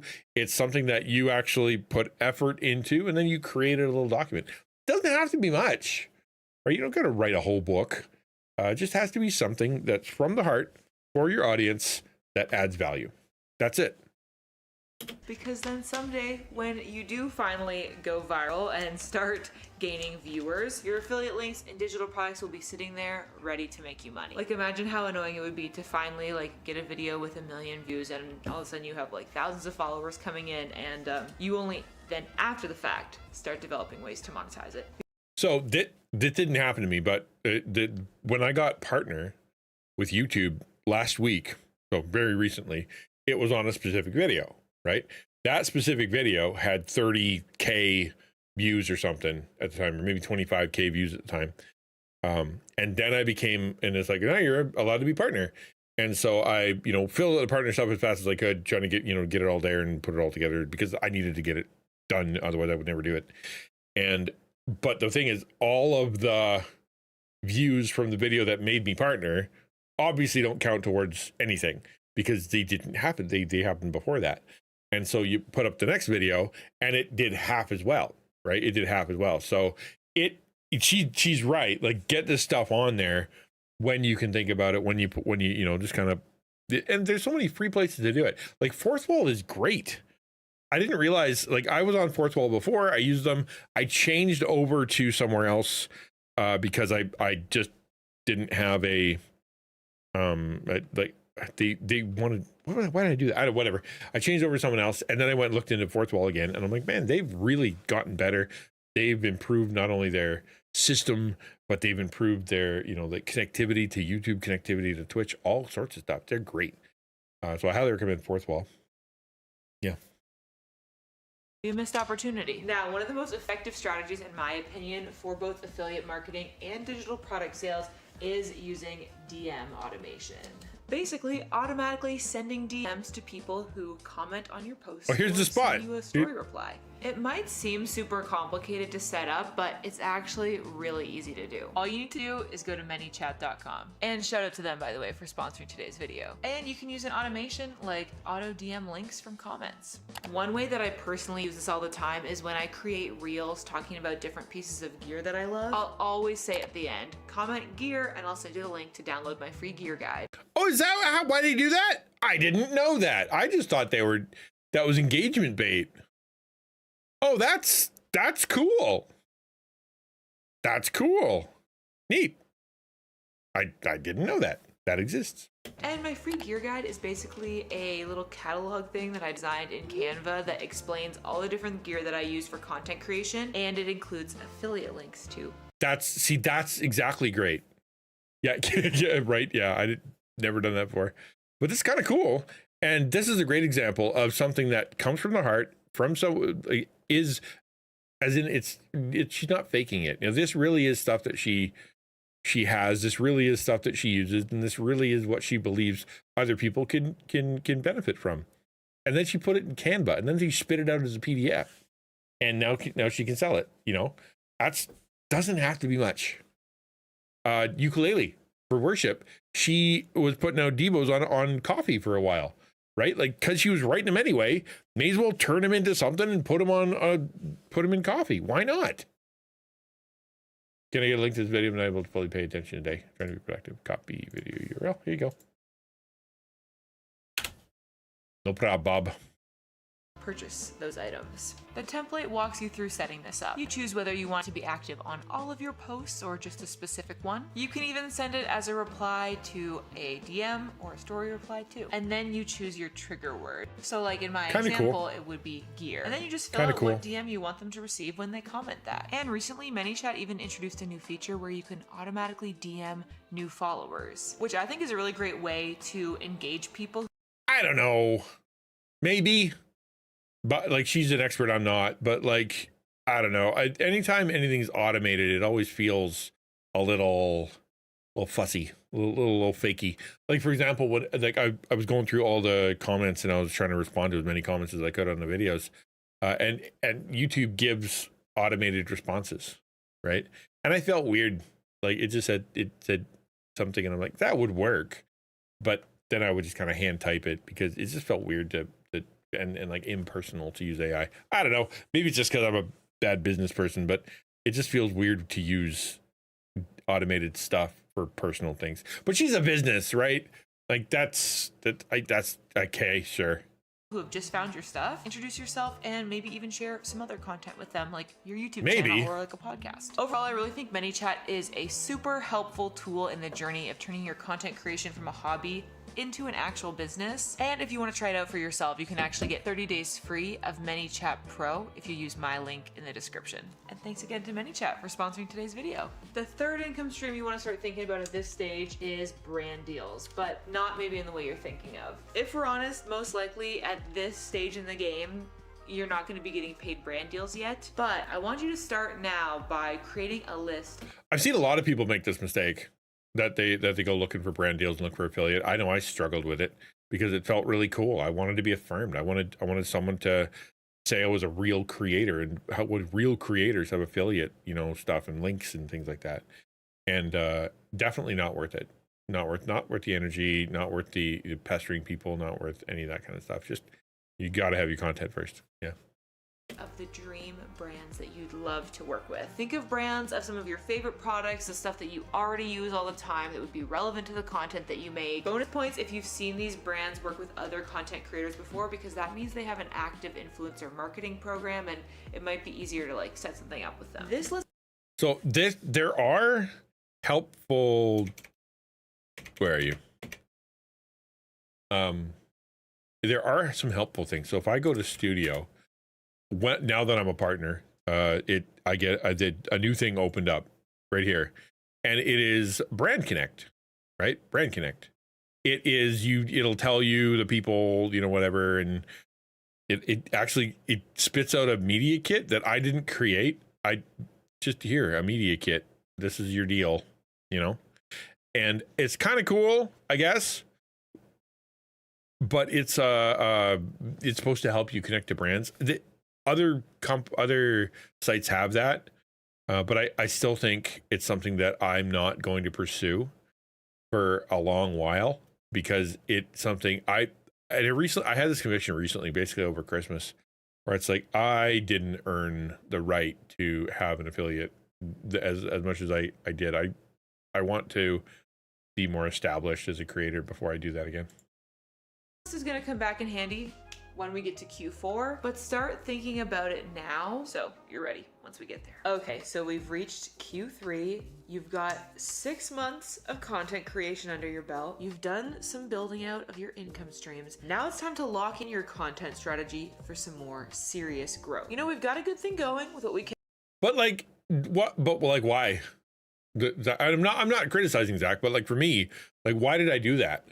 I'm not going to sell a bunch. I'm going to make like 10 cents. They give me almost nothing back.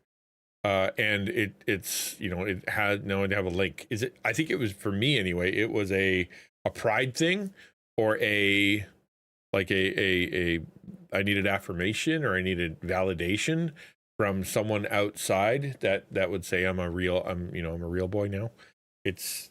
It definitely wasn't from a place of I believe in this product, or I really want to work with this company, right? Like it just was. Wouldn't it be cool if, right? Wouldn't it be cool if? Came up with over. That being said, I recently signed up for the Razor Creative Program because it was easy to sign up for, and they had a really cool product that I thought was really going to be neat to try. And if they would be willing to send it to me, I would be fine with that. But I'm not putting a ton of effort into it as far as like convincing them or what. I don't know how I do that anyway, because it's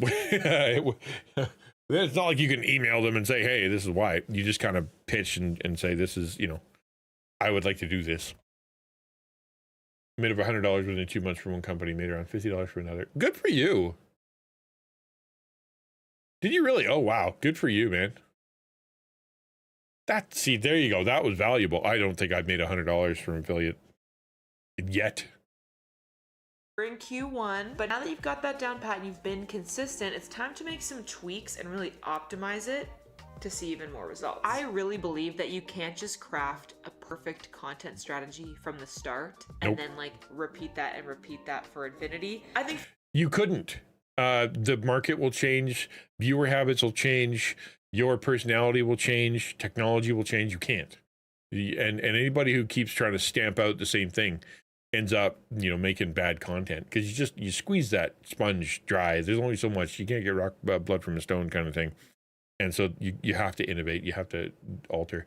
In the class, we talk about the innovation. Like, when do you need to start changing? How do you keep things fresh? How do you not become stagnant in your growth? And it basically is, when things are going great, start thinking about changing it. And it sounds so counterintuitive to kind of go, wow, no, we're really growing. There's really cool things happening. Let's change it completely. Let's find another way to another thing to do. Because what'll happen is you'll just squeeze out all the drops of the market, all the people that are interested in that, all the ideas that you have, and then you'll plateau. It happens all the time. So what you need to do is you create something adjacent, similar, but adjacent that's different, right? Right now, Taco reevaluating and going, we're going to be very creator centric, is a way that we're re-innovating and reimagining what we're doing. It's part of what you have to do. Add my coupon code to sites like Honey and Capital One Shopping. I think. Oh wow, you're smart. That's smart. You're smart. I've never considered that. That's a great idea. Golly, smart, very smart. Wow. I don't mean to sound so surprised, Zach, but that was really that's pretty smart. For one, you need to give yourself some time to practice and experiment and learn the fundamentals before you can really get strategic with it. Just like an artist would. You need to learn the rules of the trade before you can start to break them. Okay, so here's your 4-step plan to develop your content strategy. First, you're gonna start by analyzing the content that you've posted so far, seeing what has performed the best for you, and asking yourself why. Okay, so the best way to start doing this on Instagram is to go into your professional dashboard, which will be linked on your profile. Under Insights, look for the content you posted tab and tap on that. From there, you're gonna go ahead and select the last 6 months so we can see everything you've posted so far in this journey. And you'll probably just wanna leave it as sorted by the highest views, at least to start. Take a scroll through those top posts and really ask yourself, why did they perform better than the other content that I posted? So there are some really good tools to help. I would say this is one thing that AI actually can help you with.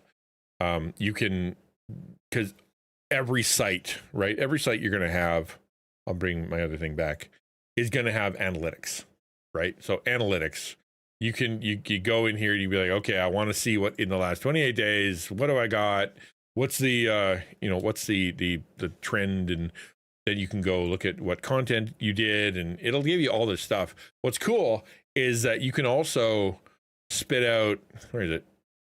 I think it's advanced mode. Yeah, there you go. You go to advanced mode, and you can pick a whole lot of different things on your breakdown, and then you can spit it out as content. What do they call it? CSV. Yeah, CSV, or a Google Sheet. And then you could punch that into an AI and kind of go, help me understand the trends, help me understand, what, things you're doing. Let me see what's happening.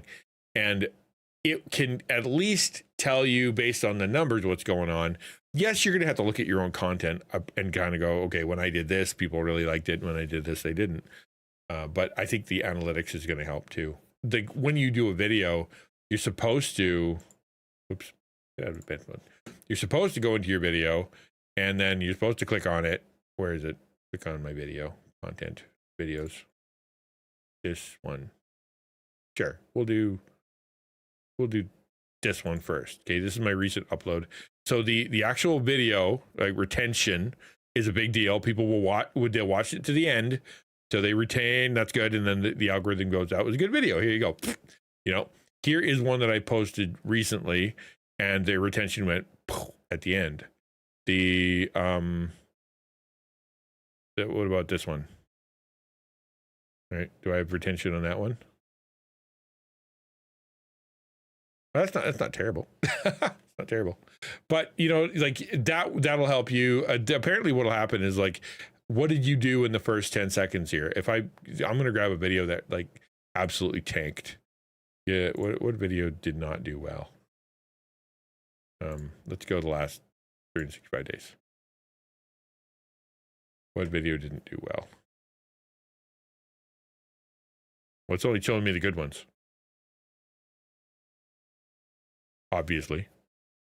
I'll go back into content and I'll pick one that didn't do very good. Okay, Twitch isn't dying, it's changing. Okay, this one here. So I click on that.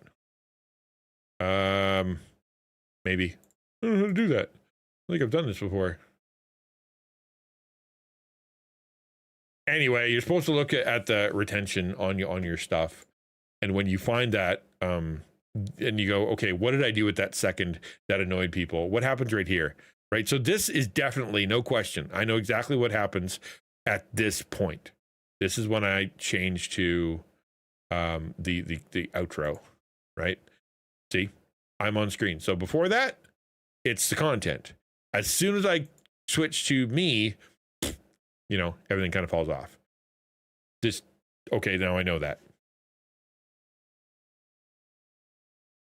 Is it the format? Like maybe your audience really loves voiceover vlogs. Or maybe it's a specific topic, like maybe every time you share about like your favorite coffee shops. That does really well. Take a couple notes on this and consider how your future content can take advantage of the same themes that made your past content perform so well. Next, we're gonna perform a competitive analysis. Research what other adjacent creators to you have done and what's performed well for them. You can just take a scroll through their profile. Unfortunately, you can't see how many views other people's carousels get, but if you go over the Reels tab, you'll be able to see how many views they got. I have a hard time with this because I'm such a unicorn. I feel like such a unicorn that I'm not sure that there are other people doing kind of what I do. So like I don't know who to go to other than like video essay people, right? They kind of sound similar. Nintendo YouTuber that has zero outro. His videos just end. Yeah, I watch a couple of guys like that.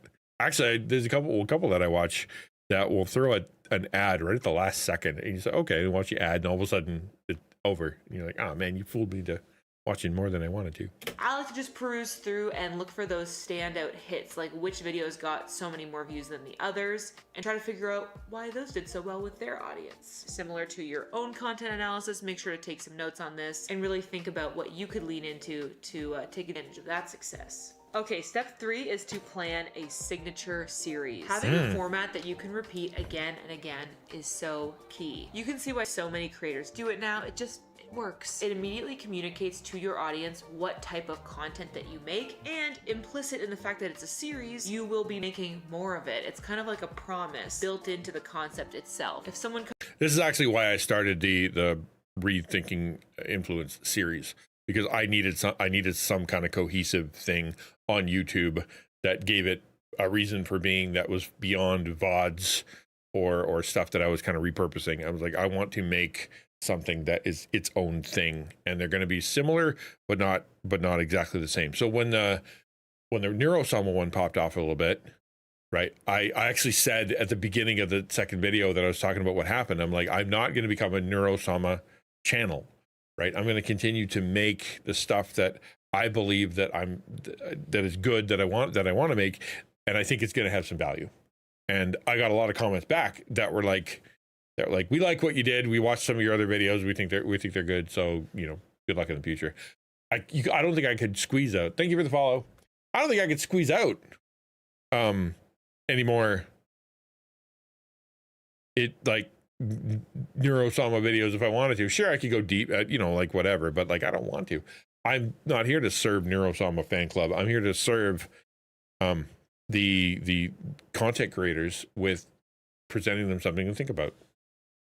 Comes across an episode from your series, you mentioned that it's part of your whatever 30-day series, they know that if they go to your profile, they will get more videos like that. I think so many of us out in like the algorithm world are so used to just seeing one video once from a creator and then they kind of like disappear into the ether. A series cuts through that and immediately tells audience members, hey, if you follow me, you will see more stuff just like this. If you like this video, you'll probably like my other stuff too. So it's just a really great hack for actually turning reach into followers. Okay, step 4 is to increase your posting frequency. Ideally by this time, you know, at the Q3 mark, you've gotten some practice in, maybe you've been consistently posting your 3 posts a week or your 1 long form video a week. You've become more efficient because you've practiced at it, so you've gotten faster, which means maybe consider throwing a 4th post into your weekly posting routine. Maybe another short on YouTube. It doesn't have to be a lot, but if you've been seeing a little bit of success already with this strategy, implementing this analysis, creating a series, and increasing your frequency is really— I like the series thing. The frequency thing, maybe not. Sure, yes, if you can do more, do it, I guess. But for those who aren't full-time, and you're like, I can't increase frequency, right? I'm not going to be adding more to my life. I would say increase focus, right? Take the what you just learned in your analysis and trim, right? If you're like, man, my carousels, I don't do great at them, I don't like them, I don't want to put them out anymore, don't. If you're like, what I really trigger on is when I do this kind of short, this kind of YouTube video, this kind of picture, this kind of blog, whatever your content is. This is video content, obviously, but like it works for blogs and podcasts and everything too. Like I'm gonna really kind of focus on that, put more energy into that kind of content. You don't have to increase your frequency, but you can increase your focus. Really going to add fuel to the fire of your growth. The final stage of this 12-month plan is to get yourself some brand deals. For the vast majority of content creators, brand deals are going to be your most significant income stream. And likely the income stream is going to allow you to take all this and do it full time. So in this final quarter of this year-long plan, we're going to lock in your brand deal strategy. Okay, so step number 1, you're going to need to make a media kit. You could format this like a little cat. If you want to make a media kit and you don't know how, ask me, I'll send you mine and you can just change it.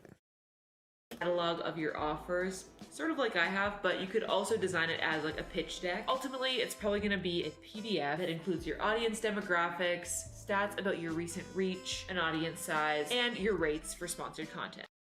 I would say that you should, if for people like who are doing this purposefully, put your reason. You know, I create content because of this. This is why I'm passionate about it. This is the audience that I want to serve. And even though it's like, well, I'm not going to reach out to Christian or religious or, whatever mental health people. I want like to sell keyboards. It still tells them that you are passionate about a certain audience. It still has value, because when you look at any big company, they're going to talk about how the individual and what they're passionate about, the serving the community, and they're going to say the same thing. So you could vibe with them in that way. You want it to be quick and easy to read for brands, but you also want to take the opportunity to pitch yourself and explain why they should work with you. Okay, so the next step is to optimize your content to get brands to notice you. Ideally, you're going to want brands to come and pitch you. That's the dream, right? Like an inbox full of brand deal requests. Getting that to happen is definitely a slow, steady, and strategic process. The most straightforward and easy way to do this is just to start regularly tagging the brands that you use all the time in your content. Like, let's say, for example, you're making an Instagram story about your skincare routine. Obviously, you're going to want to tag the brands of the products that you feature. But in addition to that, you also want to craft the content on your page. I think you could pivot this and change it that if you're not doing this full time and you don't care about brands and all that stuff, you could change this to collaborations, right?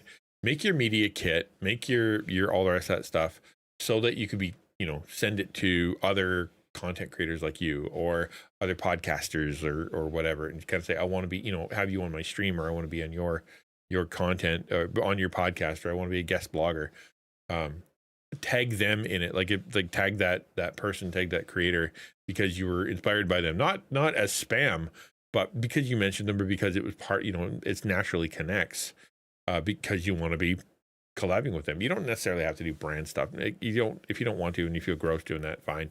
But I think you could use the same procedure for connecting to more creators. Be like a little bit of a mini portfolio for brands. Basically, once these brands do start stumbling across your profile, you want to have content there that proves that you're good at creating high quality content that shows their products in a good light. Okay, and step 3 is to start pitching those dream brands. Like I said, ideally you want brands to come to you, but part of the natural process of this is going to be doing some pitching as well. You've got a good portfolio on your page of brand friendly content, you've made a nice media kit, trying to put that all together and reach out to the brands that you'd really love to work with. I find the best way to get their contact information is to DM them and say that you have like a proposal, or that you'd love to pitch yourself, and like who would be the best person to contact. And if that fails, you can do some LinkedIn creeping and see if you can find a staff list of the brand that you want to work with, and see whose title says like brand partnerships manager or influencer. I think if you're going to talk about, collaboration, the same kind of thing, send them a DM, say, hey, how you doing? I watch your content. I'd love to talk about something with you. In fact, if we talk about collaboration, usually it's, I like your content, end of sentence. Right? I like your content, and say something encouraging, say something that you appreciated. Then a couple months later, say, hey, I noticed that you're doing this. I also do that. And now it's not just like out of nowhere. You've actually built a little relationship with them.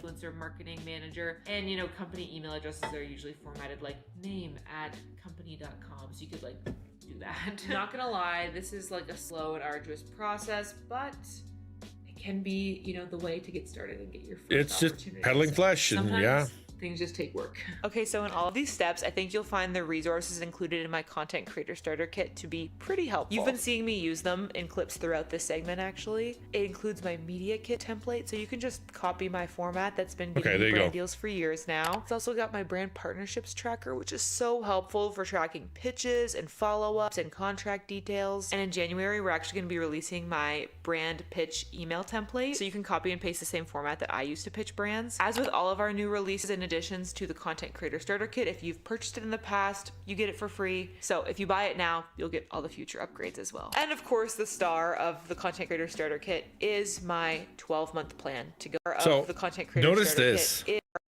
See, I just realized something interesting about what she did. She went handheld. Apparently, statistically, handheld shots do better on short form videos than shots that have a tripod, because people are so used to ignoring brands or ignoring slop or ignoring, like commercials or ads, right? When they see like static, they go, that must be an ad. But if you handheld it and it's a little shaky, apparently it lends more towards, this is a real person. This is someone that, is making content that isn't trying to manipulate me, apparently. And of course, the star of the content creator starter kit is my 12-month plan to going full-time as a creator, which this video is based on. So if you want the full in-depth steps, including like worksheets and prompts for you to work through, that's where you can find it. So I'll have that linked in the description if you want to check it out. All right, so like, I know this can feel like a long and discouraging process, but the truth is you do need to invest your time, energy, and creativity into this for months before you really start to see results. And that's from a missional perspective, like people who want to do this on purpose, not just for views or whatever. Your audience is going to take a while to build. Your skills are going to take a while to build. You're not going to be good at it at first. But if you come in it with the right heart, you come at it with the desire to help, you come at it with the desire to serve, not to get, but to give, it will naturally grow. It'll naturally become something. Maybe you won't pop off, but like I said, if you do it in a way that is servant-hearted and in a way that is meant to bring value, then when you get the little audience, it'll feel really good because you're connecting to the people you want to connect with. That's way better than, going viral. Anybody who tells you otherwise is probably just trying to sell you on a dream. Like in my experience, like it really does take time and effort. It's not easy, but I can tell you from personal experience that it is very much worth the wait. I've been a full-time creator for 5 years now, and it is absolutely my dream job. I'm so grateful that I get to be creative and make videos every day, and it's especially wonderful that I get to encourage other creators to do the same. If you're She still sure can watching at this stick her point, I just camera to want you stuff. know, I believe in you. You can do it. You can pursue this. Yeah. And also thank you. Your Also true. support and your attention means a lot to me. So thank you for watching. If you want to see more videos from me about how to pursue this creator journey, especially going into the new year, watch this one. That looks pretty good. I'll watch that one maybe next. Good for her. That's kind of cool. How am I not subscribed? What the heck? That was pretty great. That was pretty great. I'm very pleased with what she said there. And as far as like the principles gonna go, yes, we have to adapt a little bit, right? It's not, if you're not gonna go full time, that's okay. If you are gonna go full time and you want to do it, it is gonna take a while, but it always starts missional. It always starts whether or not why you want to do what you want to do. That's where it starts. It doesn't start with the work. It starts with the why, right? If you don't know the why yet, I have a book for you. Come read my book. All right. So that was, does anybody have anything you want to say? Chat's been really quiet. Hopefully it's because it was so riveting and so comprehensive. There was absolutely nothing to say. But if not, that's okay. I'm going to take a little break. I'm going to leave you guys with a video that is my latest video that I released. I think that's a fun thing to put out on the pause screen. I think we'll see how it goes. All right. See you very soon. I will be back. I'm just going to get some more water. Okay. Bye.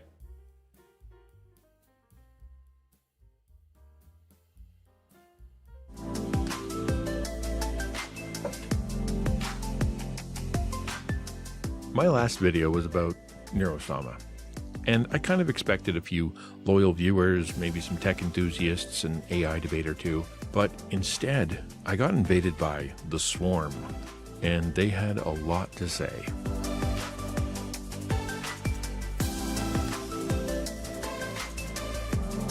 Now, I've done 4 episodes of this series so far, but this is going to be episode 4.5, and that's for a couple of reasons. First is that there are still some things we can learn from the Neurosama phenomenon. And second, as a thank you to those who pushed me not only over 1,000 subscribers, but helped me become a YouTube partner. That's been a dream of mine for a long time. No, this isn't going to become a Neurosama Swarm glazing channel. My videos are about discussing social media and creator culture from what I hope is a unique perspective, but I want to talk about what happened. I dropped the video, walked away, and it wasn't long before the flood of notifications started, and there was a phrase that kept popping up. It wasn't long before I realized that Neurosama's Swarm doesn't just watch videos or content creators, they assimilate them into the collective like the Borg from Star Trek. We are the Borg. Lower your shields and surrender your ships. We will add your biological and technological distinctiveness to our own. Your culture will adapt to service us. Resistance is futile. First, they dropped the beacon. Then more came and were answering the beacon's call. And then, as the Swarm swarmed, the real comments about my video started, and they were passionate.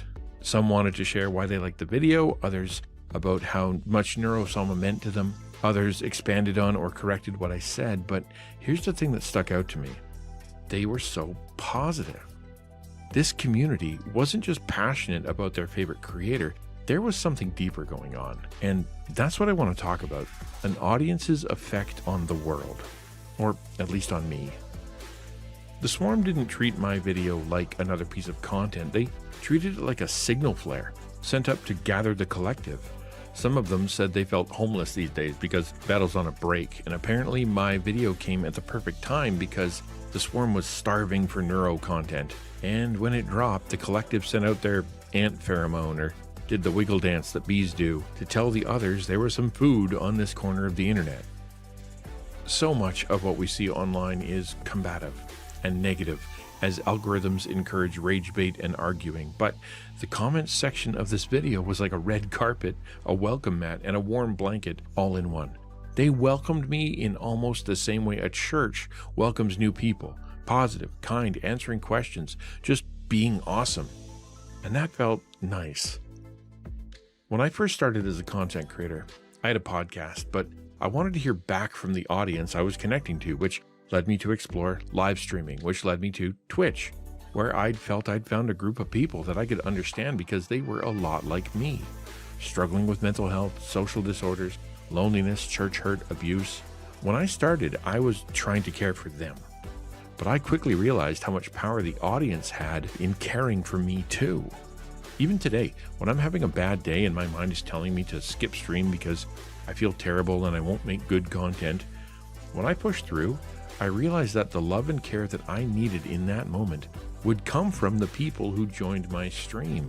And that's the first lesson that the Swarm taught me about audiences, is how much power they actually have. Not everyone can be a content creator.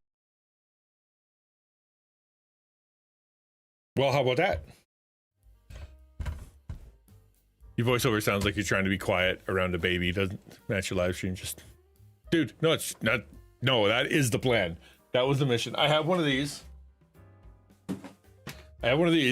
Right? A little private booth, and it goes in front of here. I lean over and I do my voiceover voice because that's the vibe that I'm going for, as opposed to my screamy voice on stream. Yeah, it is purposeful. That is the mission. And I got comments that were like, man, your voice is so soothing, I could just go to sleep. And I'm like, that's fine. If they go to sleep during the video, I still get the view and I get the retention, so it works out.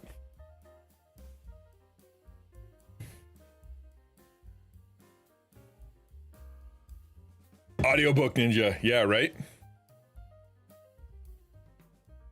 All right, we're gonna fire up the game we were playing yesterday. It's been pretty fun. It's a little nice little puzzle game called The Last Campfire,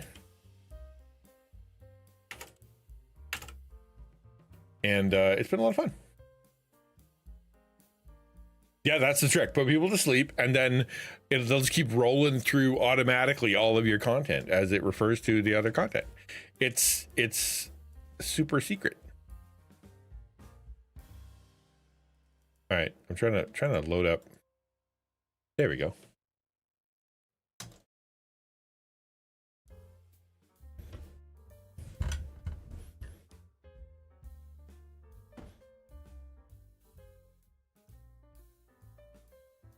What am I doing? Oh yeah, controller. There you go.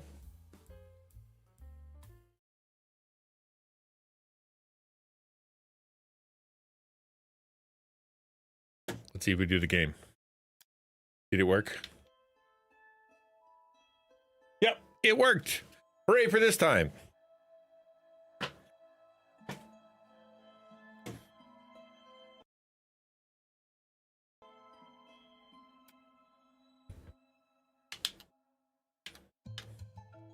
We are 2 hours in, apparently. I don't know how long this game is, but I should only be about an hour in because I made about 50 minutes worth of mistakes. So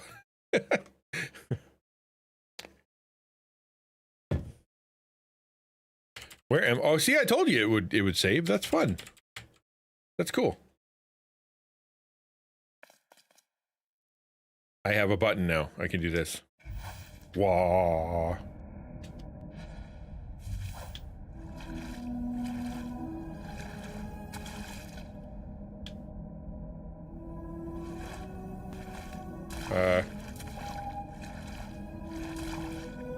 Oh yeah.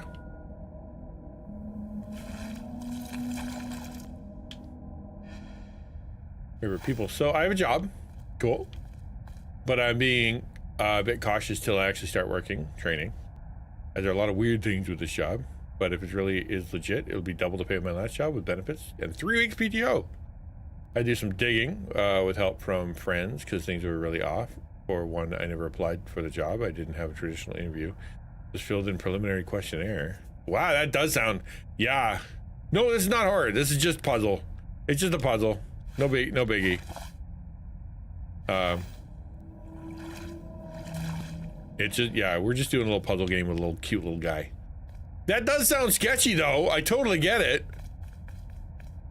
I would say, yeah, be cautious, but like being headhunted isn't it? It is a thing, right? Sorry. Did I get everybody? I think I got everybody. I'm in like yeah. Okay, I know what I'm doing. Oh, thanks so much, Edwin. Appreciate that. I'm gonna be dropping another one, hopefully on Saturday.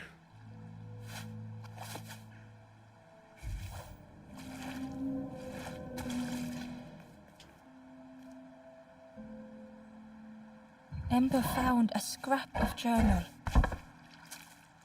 I heard them coming. The snap of a twig, a flutter of birds. A figure dashing through the undergrowth. Another like me? They usually say, we found you through a header, not thanks for applying for X job. Oof. That sounds so spammy and so, yeah, I don't know, man. I hope it works out. But that does sound awfully, yeah.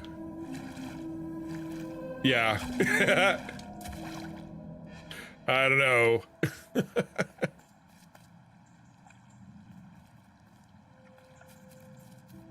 There was one last place to reach on the map. There was? I could probably reach it if I'm smart. Wait. No. What?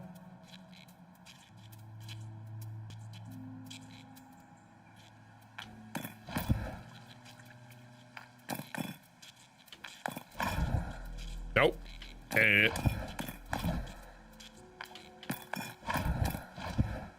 Ha!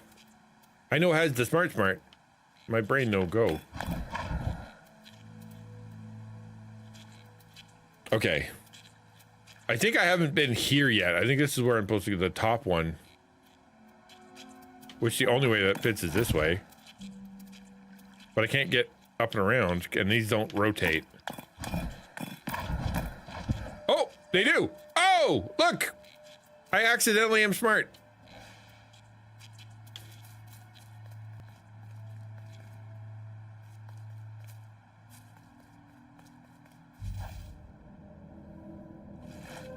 Clunk. Nice.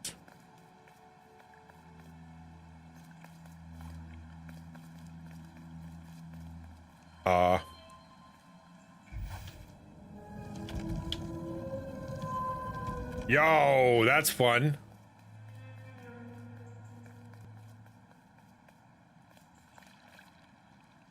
Oh, wait, I already went this way. What?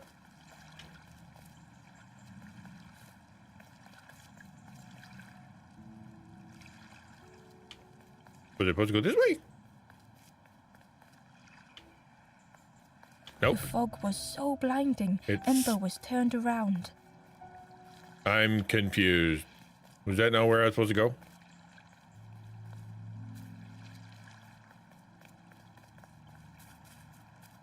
Nope. The fog was so blinding, Ember was The turned fog around. was Yes, so I blinding, know. Ember was turned around. That must have been not where I'm supposed to go. Where was I supposed to go?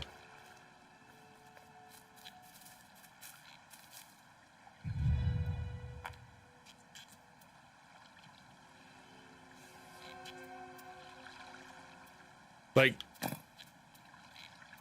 I can't just do this because I can't go left. Wait, hold on. Now I can.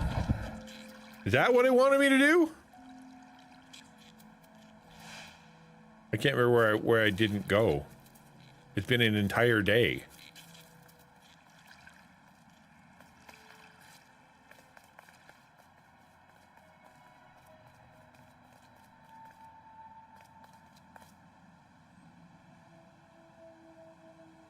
All right. This looks familiar. And I'd already been here. Okay. That wasn't it.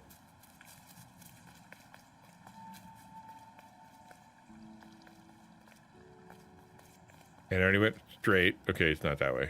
Cool.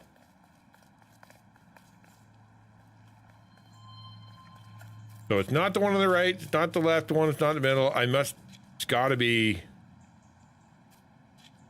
down. Right? It's gotta be this way. I think. It's the only one I haven't gone to.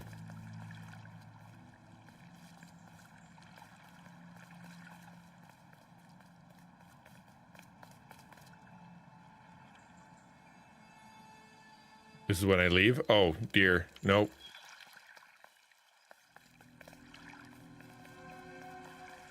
It said there's only one more place to go, which obviously means I gotta stay here. It's not that. It's not down and to the right.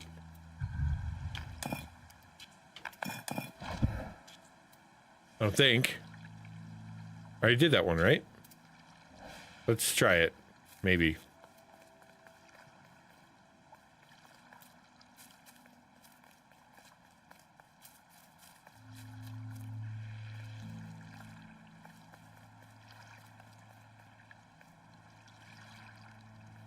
And that doesn't spin.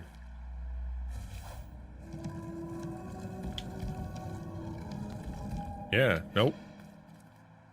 Okay, so not that way either.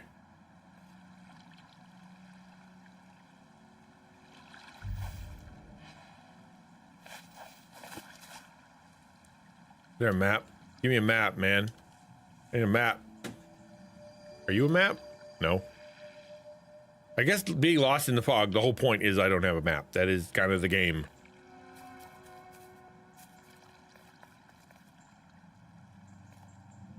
If I grab this and I go down, no point in doing that because I don't go anywhere. Okay. I've been down, I've been up, I think, and I've been left. So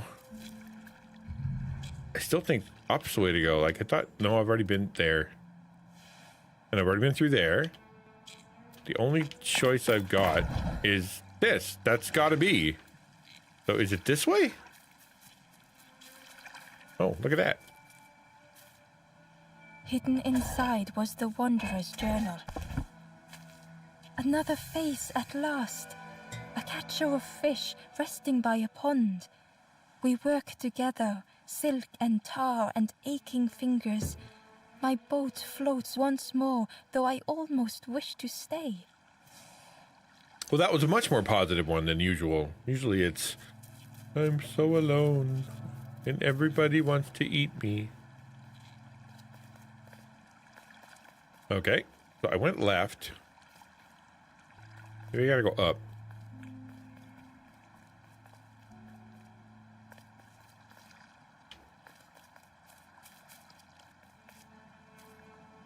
Oh, there's something over there. Hold on. How do I... Huh.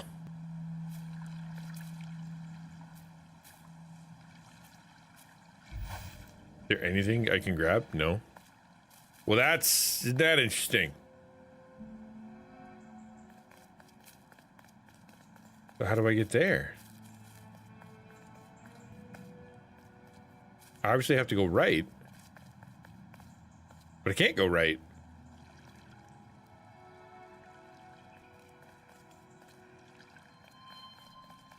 Well. See, this is why it took me so long to play the game. Because I get so lost. Is there anything on here I can do? No. I already got that. I already got that. Okay, that's dumb. There must be a way to get onto that other thing. Because, but it makes no sense to go this way. So it must want me to go a much longer way. So there's the map. So when I went straight. Okay, let's try.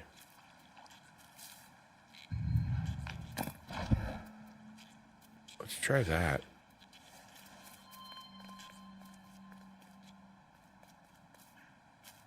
Even though I totally swear I already did this.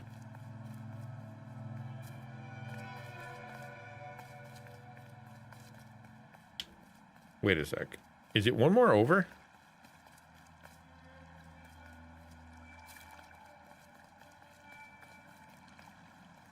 No. I get spit out. Yeah, okay. The fog was so blinding, Ember was turned around. Okay, up we go. I did change something, so that's got to count for something. Okay.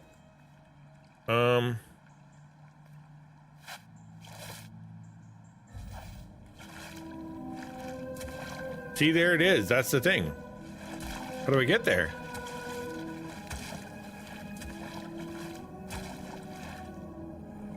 I can't. Not really. Huh.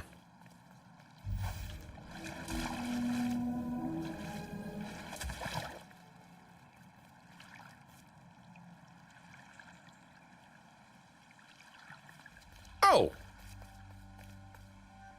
I just hadn't gone straight yet. Okay. Ember felt a great relief to be out of the mist. And then immediately went back into the mist because he wanted that box.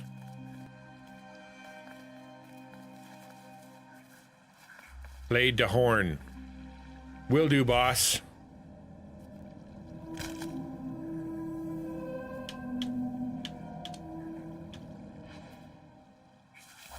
Why did you want me to do that?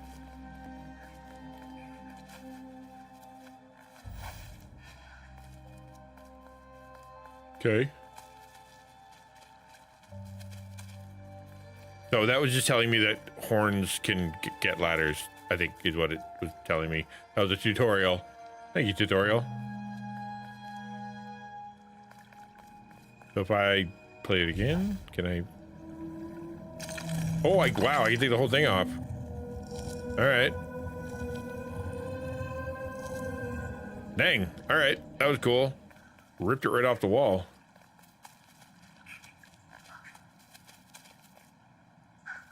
Ooh, look, a slide.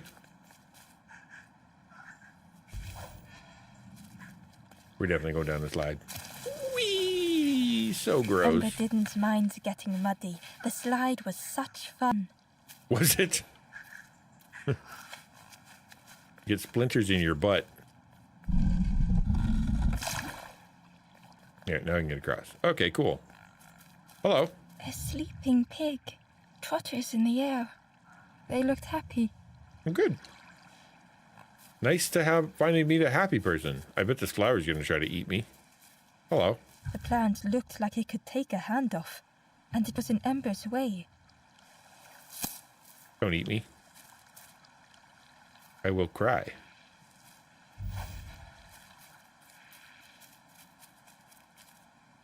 Alright, stinky fruit. I bet I gotta go give that stinky The fruit. fruit was giving off a sickly sweet smell. There you go, buddy.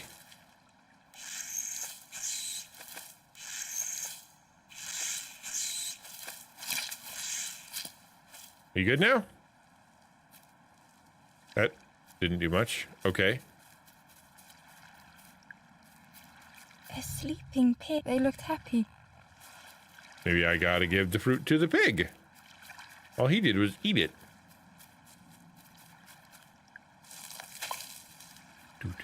Oh, I bet I gotta get the pig to get eaten by the flower. That's rude. Hey, how you doing? Come on, bro. You go over here. You are going to be my meat shield.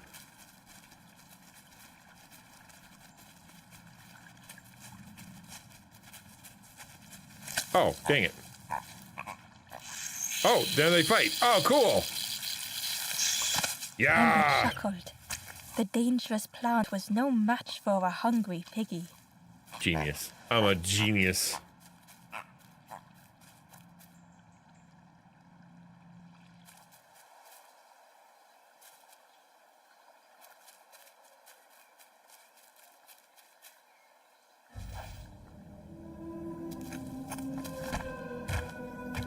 I'm having Tears of the Kingdom flashbacks.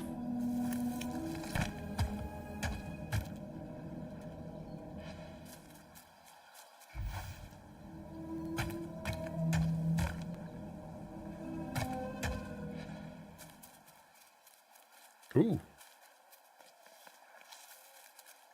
What's over here?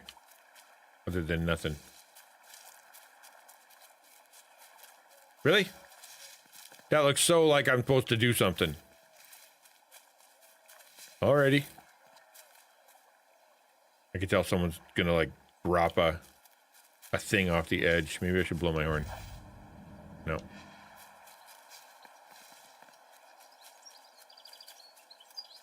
Little boy blue, come blow your horn. It works. He's blue. A hideous odor filled the air. Did it. Gross.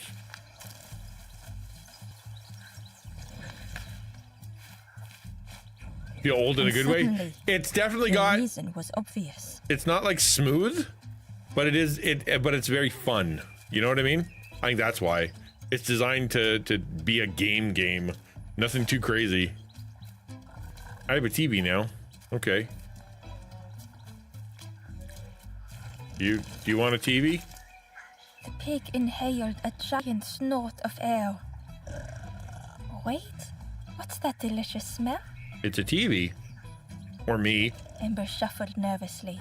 Other embers fed me treats, but then stopped. Probably because you were big Feed me enough. Now? Alright, but what do I do with my TV? Probably take it with me somewhere. Nope. It was junk. Maybe the pig would eat some junk. You want to eat junk? There you go. Have a TV. As He the did. pig chewed, a light grew in its belly.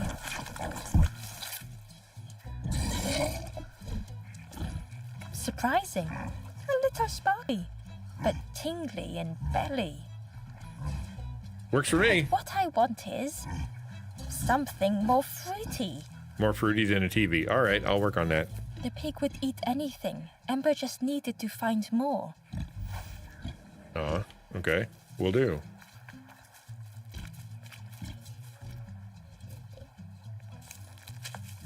Ooh, little foxy guy ran away. TV dinner. Aha! I never thought about that, but that's hilarious. Well done. And How's with that? each thing it ate, the light grew even brighter. Ew. Fruity, fresh, but tastes a lot like mud. Oh, bummer. But what I want is something with more crunch.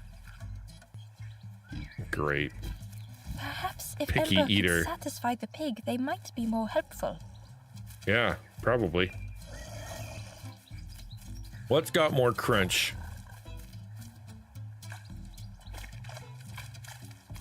Let's find out. Have you got more crunch? Inside was a secret diary entry. Pink, orange, red, brown, leaves gently dancing to the ground. Crunch, crackle, lovely sound, fall into a giant mound. Okay. Neat. If that was a clue, I'm not that smart. That's it. That's what I'm supposed to get over here. Okay, cool.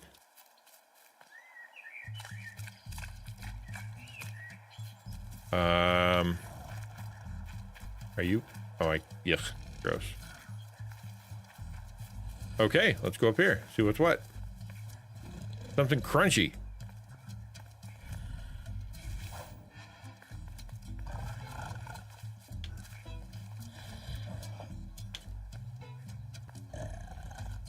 You want to eat a rock?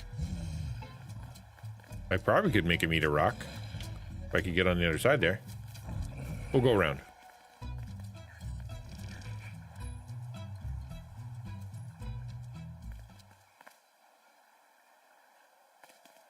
I'm going to turn on the fancy side things here. There you go. Now it looks even cooler. Oh, it does not look cooler. What happened? Never mind. I broke it. Can't leave well enough alone. It's not in my nature.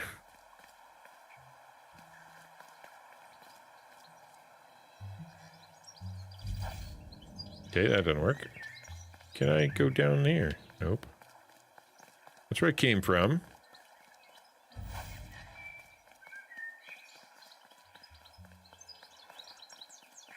Hi. The skull was disgusting. Perhaps the pig would like it.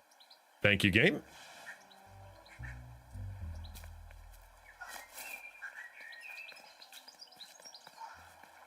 Hey, pig, I got you something crunchy.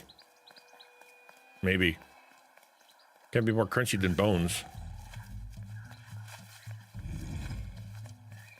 Do do do do do do do do do. There you go. This was Hey. the last thing Ember could find to offer.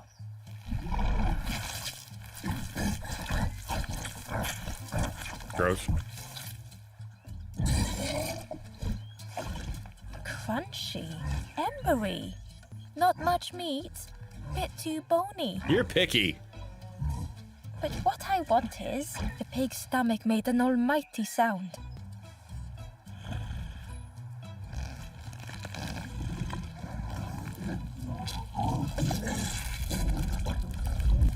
I don't like where this is going.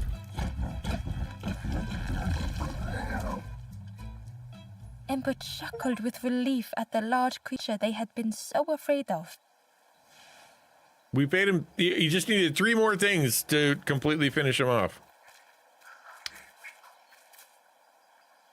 But then they probably tried to feed him food. I was not so. The pig had vanished, but something moved beneath the surface.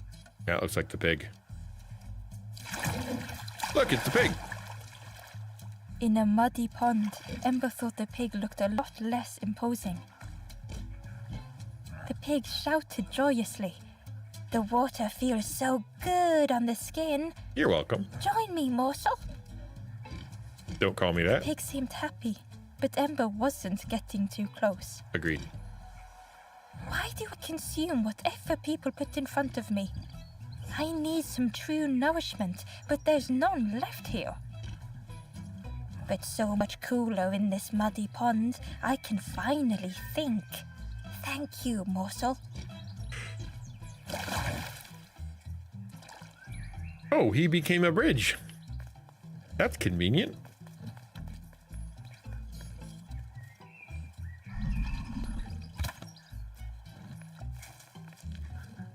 Can I take that off?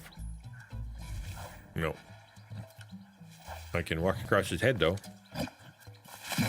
Hi. Ember Thank you. thought about the pig. Fed to bursting by others, but without nourishment. Ooh, there's a metaphor Who there. had the pig been before? Ember wondered. Cheerily, the stranger said, "Don't say much, little friend, do you? Remind me of one of those golem statues. Stood there, mouth open. I like you." Well, that's nice. I made a friend by not talking. We should all learn such things. It reminds me of something in an old movie, but the old movie's kind of obscure, so I don't know if you'll know what it is. Hey, man, I'm pretty old.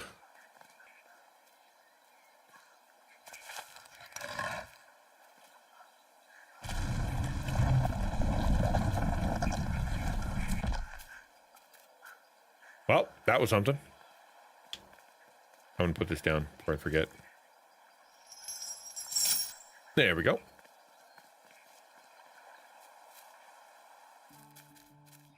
I don't think I want to leave this place just yet.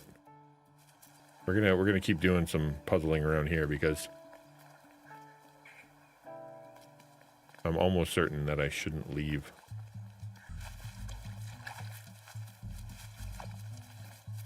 And I think this is also not a good idea. Oh, maybe. I bet you don't open. Nope.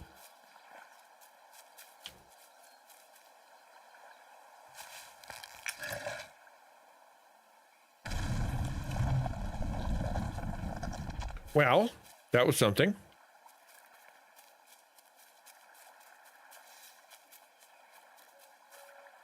You had Raggedy Ann and Andy. I know Raggedy Ann and Andy. I definitely do. The pot had turned cold. The fire had died.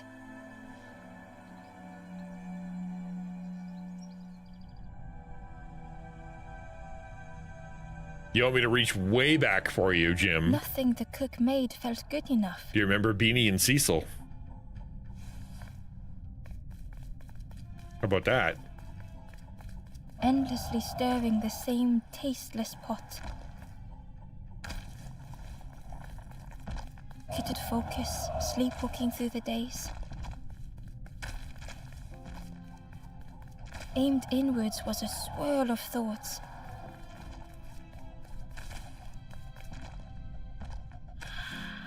In the eye of the storm, a fragile flicker.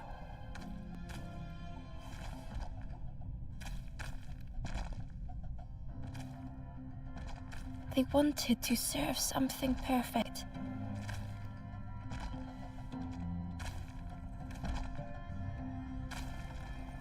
The praise of others was hollow.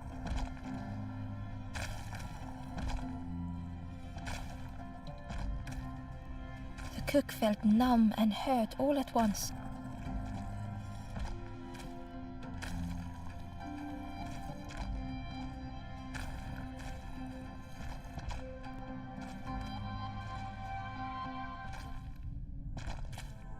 We're a bit charming, like a lot as a kid. Yeah, it's funny the things that you. I bet if you go back and watch it now, it'll be a very different experience. But yeah, it's like Labyrinth, right? It's like a certain age really likes that. The other ones kind of go, it's kind of The weird. cook spoke softly. "Oh, hello, little one. I didn't see you. I must have lost myself for a moment." What are you cooking? It's supposed to be my new soup recipe, but it's not ready. It's not done. A wonderful smell wafted towards Ember. You look starving, poor thing. Have a little taste. But it's not right yet. It was the most beautiful thing Ember had ever tasted. I know. It's got no flavor, nothing special. Ember wished the cook would believe them. Are you okay? That's a good question.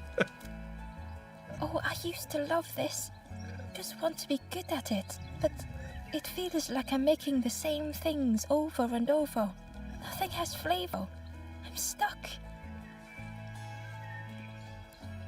May I have some more? Oh, I'd forgotten how good it feels feeding folk. I'm gonna go give it to the But pig. it's not ready. There's no need to pretend just to make me feel better. The cook stirred their soup, looking at Ember, looking at the pot, staring, thinking. Soon, maybe. Make me something. If you know what you want, I can try. Never seen Cecil and Beanie, but I've heard of it. Also, I do watch Raggedy and Annie. You do, eh? All right, rock and roll. I take it back. Good for you. Sometimes those '70s movies are kind of rough. But yeah, Beanie and Cecil is even before my time. That is. I think it's even a pup. I think it was a puppet. I don't remember if it was a cartoon or not. But I really need some better ingredients. Something from the orchard could have worked, if it was still standing. I can get you a stinky fruit. Oh. The cooks struggled to hold back their emotions. Pigs have gotten in me orchard. Planted every sapling I did. All me hard work ruined. Take the key and have a look yourself. I can't bear to. Thanks. See if anything is left, but I promise you, there won't be. Well, cool. Thanks, man. Guess we'll find the orchard later. Unless it's this way. Nope, I shouldn't be here. I really need to go back to that other building, because if I get too far away, I'm going to get confused and forget that I was there. Let's go back. Because I've opened up a few things that I should probably deal with. Like that thing down there. Right? I did that. I don't know if there's anything I can do. Like, is it a box? Are you a box? A lost message was inside. You are a box. The mist is thick. One way blurs into another. Where do I end? Where does the world begin? I cannot see far enough to tell. See, all the messages are depressing, except that one. Oh, I can blow my horn. All right.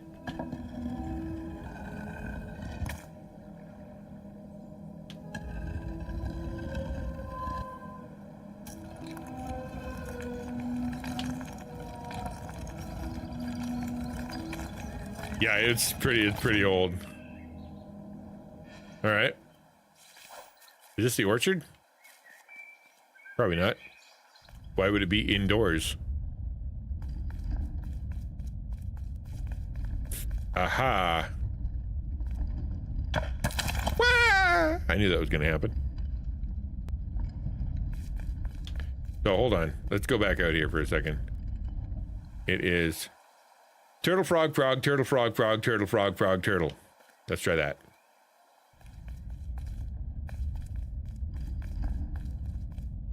Not there.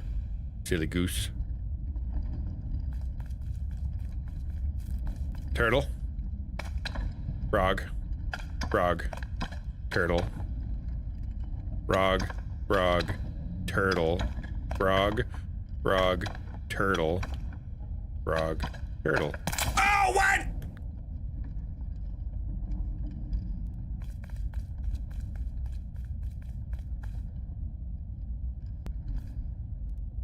Turtle. Frog. Frog. Turtle. Frog. Not that way! Silly goose. Try this again. I'm a hero in the half shell.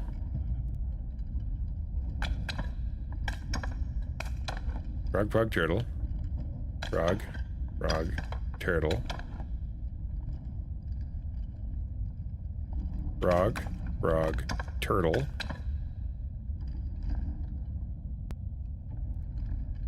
Frog, frog, turtle. Frog, frog, turtle. Oh. I have to go frog, frog, turtle. So that means I gotta end up over there. Frog, frog, turtle. Oh. How do we do this? Frog, frog, turtle. Frog, frog, turtle. Frog. Ah, it's hard to get to. Okay. Frog, frog, turtle. Frog, frog. I just overthought it. Wildly overthought it.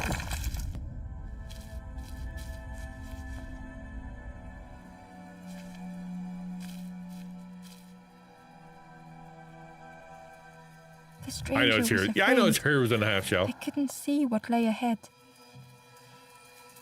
I knew that.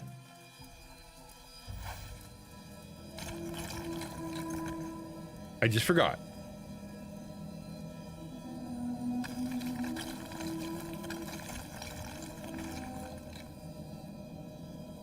Okay.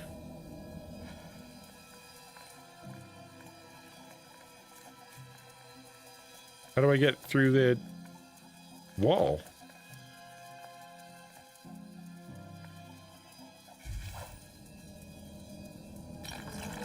Ember saw their own fear reflected in the stranger. Okay. Oh, it's a mirror. Oh, it's a mirror. Oh, okay, hang on. I kind of get it. I gotta do this. Dang it.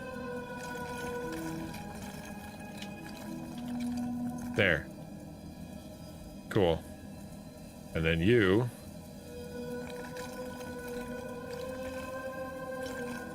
That way. This game, it's a little cool though. I like it. I was saying the other day that it's kind of like Hob. It's just a environmental puzzle game, which I think is just kind of fun. I don't usually play puzzle games.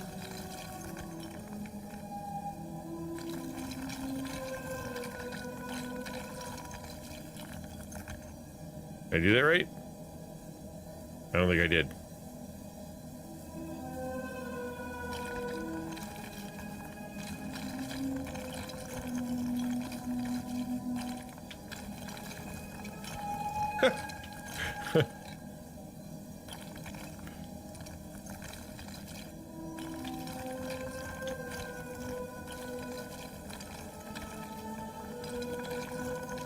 Wow, that's hard.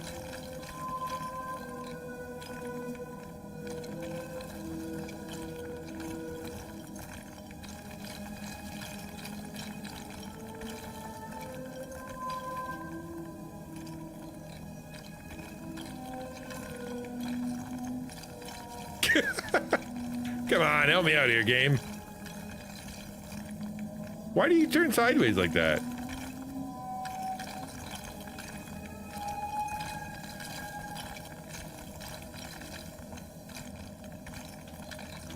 If that is, if the music is creepy. It absolutely is.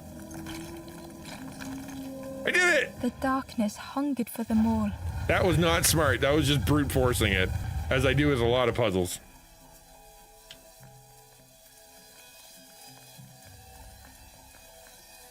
Just gonna keep moving it around until something good happens.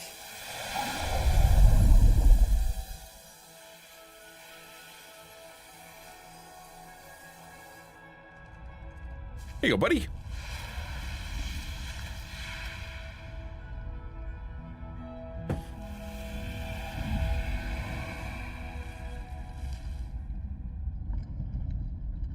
Everybody has a way cooler jumper than I do. The little Ember spoke hesitantly. How do you continue, never knowing if we'll reach the end? Oh, there'll be an end. Hey, Donnie, how you doing, man? How's life? How's the job? How's the wife? How's everything? Long time no see.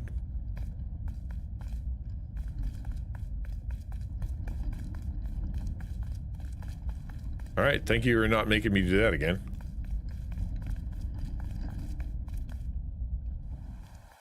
Hello. My name is Elmer Fudd.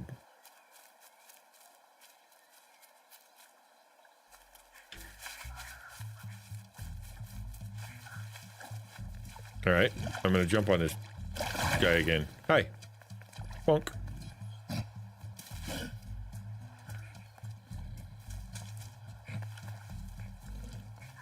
We have to figure out a way to Ember get... came upon another campfire lost in the wilderness. He did in fact. It looked long cold, but ready to be lit. All right. I've only saved one guy. Bummer.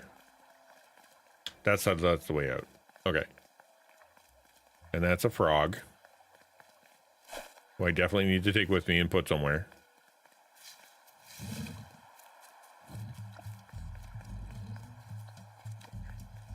Probably down here.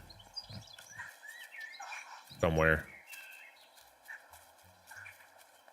Frog. Yeah. A lot of frogs.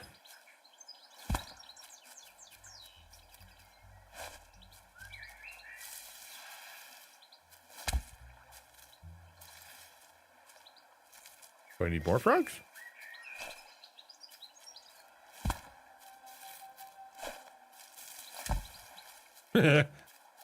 Probably need more frogs.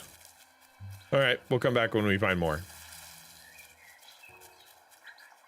Good. No huge complaints. All right, good.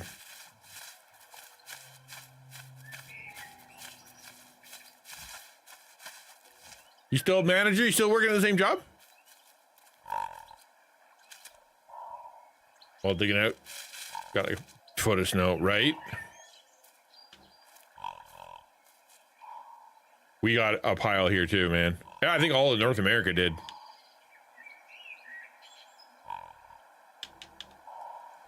Okay, I'll just watch them snore like a creep.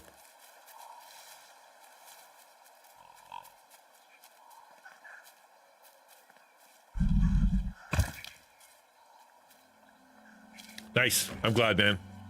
Feels like things have evened out. I even heard that you were doing content creation again. The stranger had come so very far.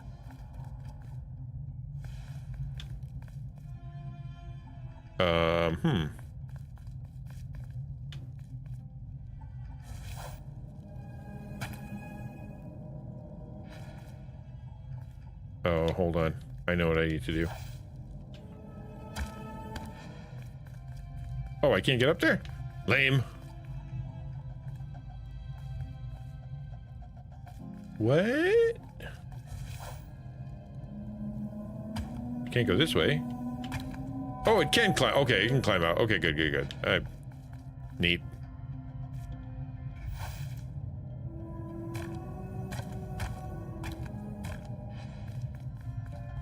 Do.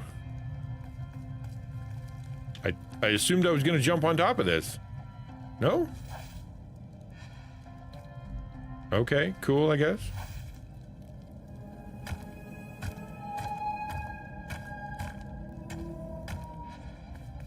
Do. What?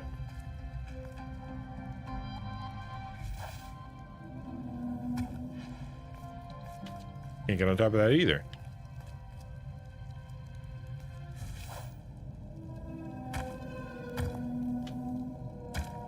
I'm not totally sure what you want me to do, game.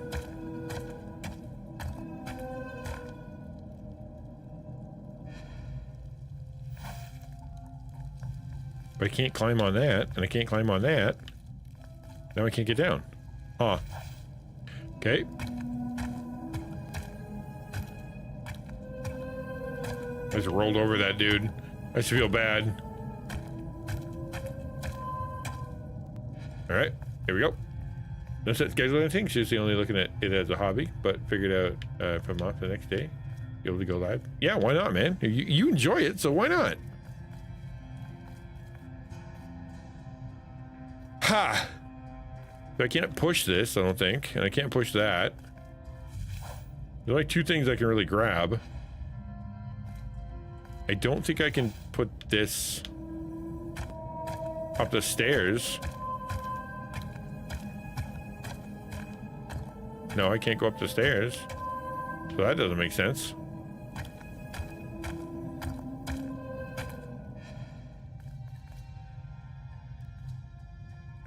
Can't go up there either.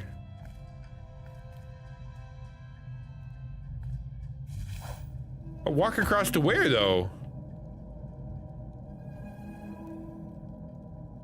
You walk on one, move the other. Right, but then jump here. I kind of know what you mean. You mean like to go this way, but I can't get up there. I could maybe. Wonder if I can put this on top of it.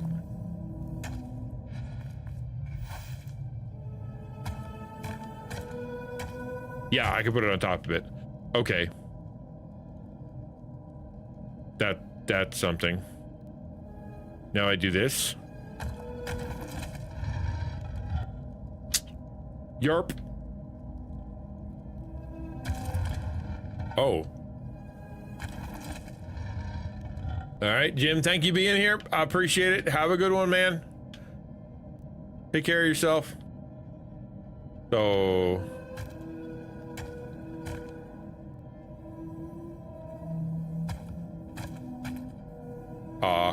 if I take this off, that thing slides back down. So it's got to stay on. Or maybe I need to light the other one. No, maybe not.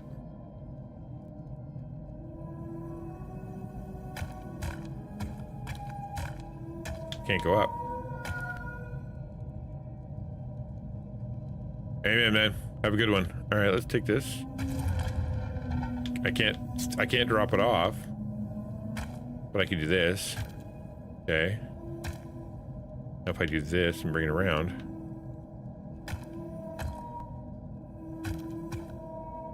I can't get up there.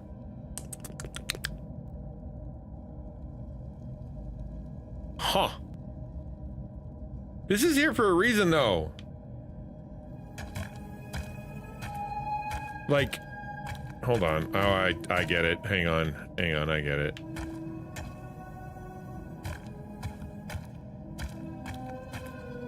Or do I? Thought I got it. I can't, can I climb these? No?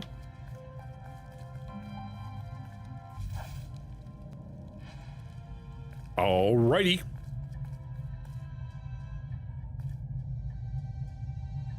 Yeah, no jumping at all. Yeah. Okay. Well, I thought I had a good thing going.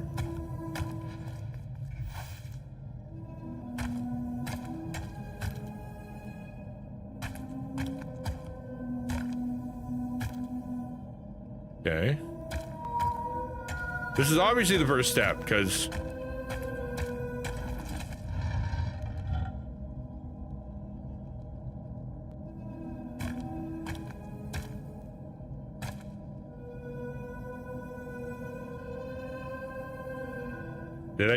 Did that do anything?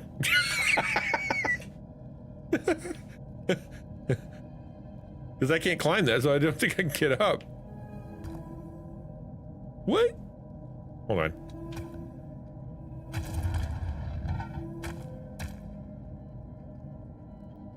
Did that help? Did I do anything? I don't think I did anything just now. Now, I made stairs, but I can't climb up them.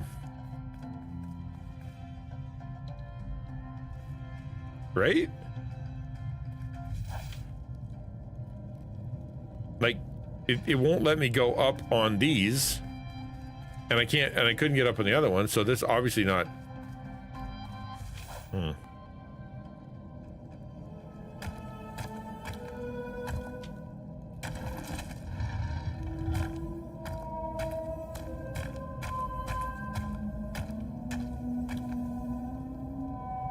See, I could roll this one over, but as soon as I do, that one goes down.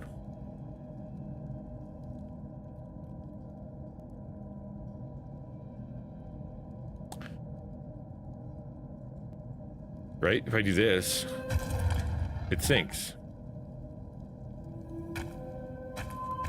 And I can't get it over. Okay, burn it, new game.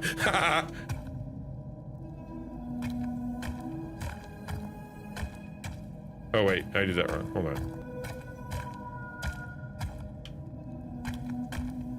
I'm pretty convinced that's important. And there's a stair here, which lets me get down. But then what's the point of being over here? Nothing. Let's put this here then. Now I've got a thing.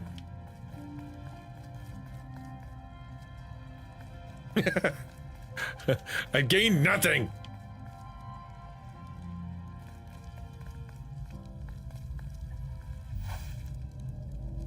Do I grab you? No.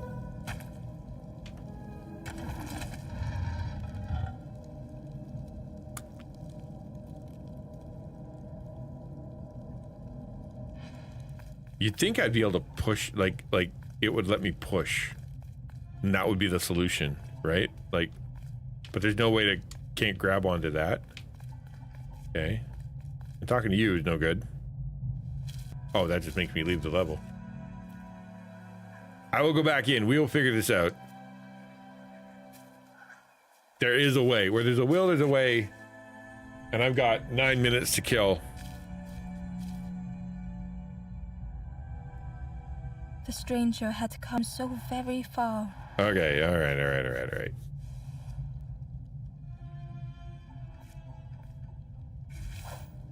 Both on top. Well, I can do, like, I can do that, and I can bring this over here. Right? And I can put this there, and I can put this on top. I can put that down there, and then put this on, but I can't, not much else I can do. Right? Like, I get that this is a thing, but why? And I can't grab the bottom one because it doesn't move. Good to see you, attempt here.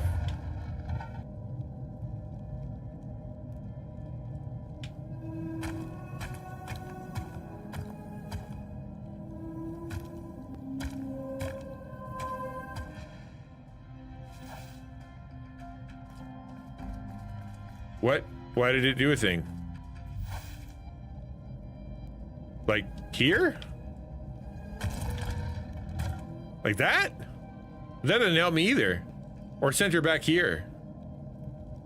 Oh, hang on. I think I know what you're talking about. I get it.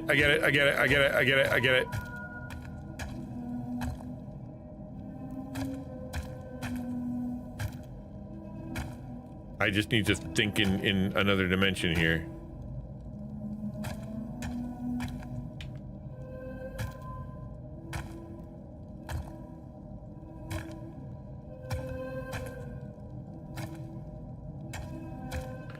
But now I don't have nothing to put here.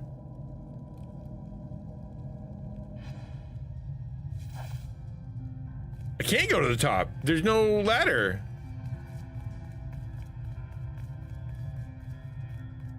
Like, I have no way to get there. If I bring this here, right, and then I go there, I can't actually climb. There's no climbing. And I can't climb the side of these things. So that is not, it doesn't become a ladder. I can't stand on that. Wait. No, I can't. Like, I thought maybe I could put myself on top of it. But I don't think I can.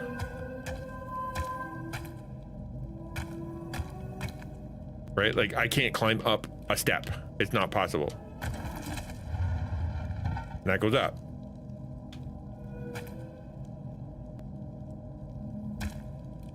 And I could walk this across. Right? Like, you'd think I could just go jump, jump, jump. but I can't. And there's no, like, way to stop this from falling. And I can't get it up there. See, what I thought you were trying to do is get me to move it here so I could walk it down. Right? It's like this here. I could theoretically walk something up, but I don't.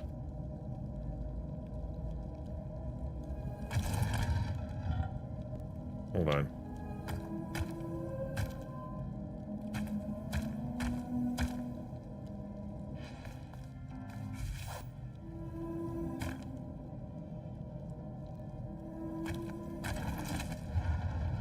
I go this way.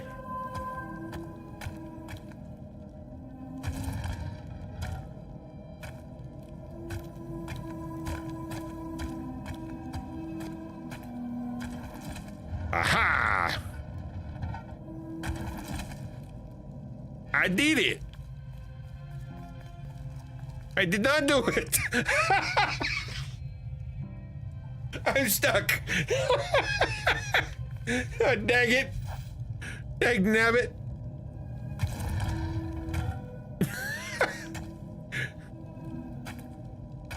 Golly!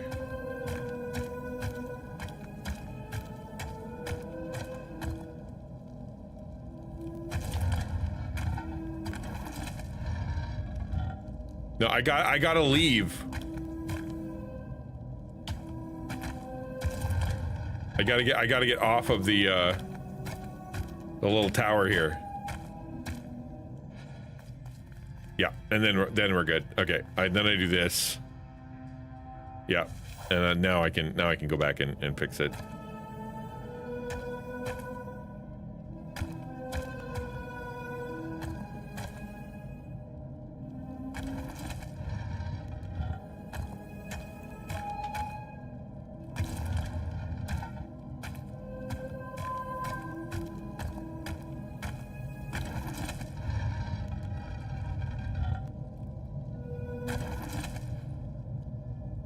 There. Wait. I need to be standing on the middle. Oh, crap. You're not wrong. Okay, hang on.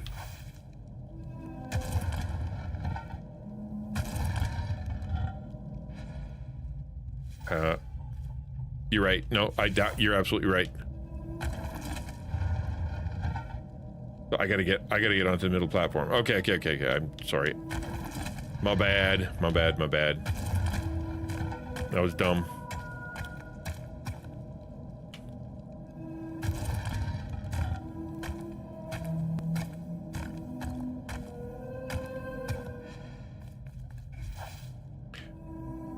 That was a long walk.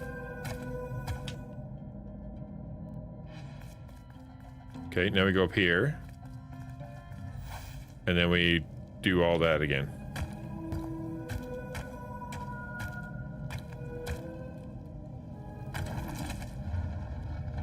Now I get on the middle, then here, yep, okay. Then.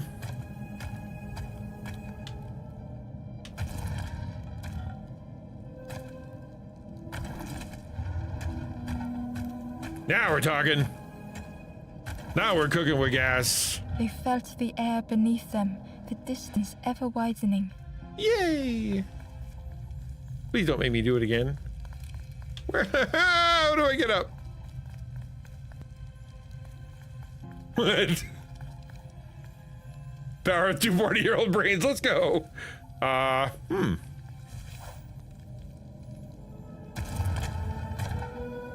obviously I gotta do that, but like, then what? Oh, hang on. I need to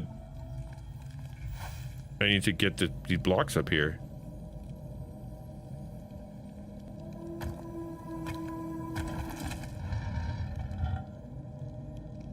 So, hold on.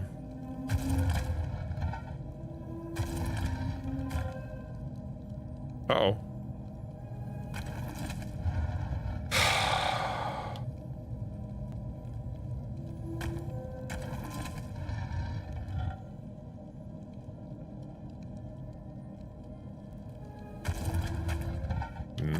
crap on a cracker.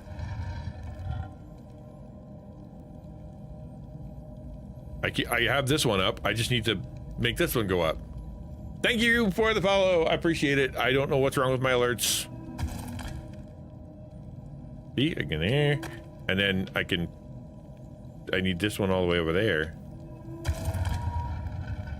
Which kind of sucks.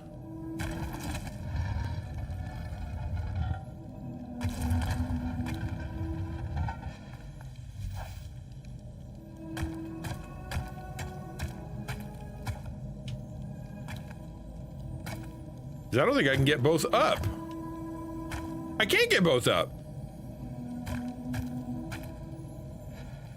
And if I climb on top of it, I bet I can't move it. No.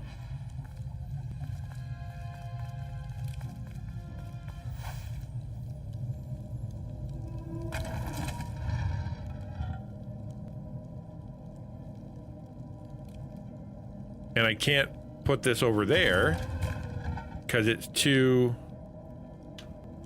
Oh, I can put it there. Okay, it finally tipped. All right, good.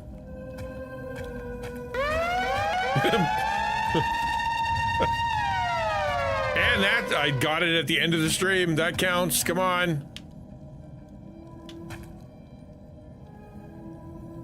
And of course they're gonna make me freaking... All right, yeah, sure, why not? Do it the absolute hardest way. Climb up, get on here, do the same thing. It's a long way down. Yeesh! Hi, Chris. Thank you. My brains worked. All it took was an entire troop of brains working together. Hey, it didn't make me go all the way down. Yay. I was like, I have to do it all the way backwards. No. Good to see you. Welcome to the stream. You got another swarm member dropping in to say hello. Stirred within the stranger. Just a few more steps. It can't be much further. Maybe. I don't know. I wasn't really paying attention. All right. That was the stream. We went all the way to 0. Thank you for being here, dudes. It's always it's always a little bit further than you want it to be. You know, like when you're sitting there and you're like, I'm in bed and I gotta use the bathroom, and the bathroom feels like 1,000 miles away. Yeah, we all been there. Well, thank you for being here, guys. I will be releasing the newest video on Saturday. I did open up the membership on YouTube, by the way. So if you guys want some exclusive videos, you want to get some really cool like emotes over there, all that kind of stuff, it's ready to go and it's all set up. I will be working on that a little bit more after stream here, because I'm going to make sure that you guys have some access to some exclusive content over there. But in the meantime, I'm going to raid out. It is time for me to raid out. Thank you for being here on YouTube. Thank you for being here on Twitch.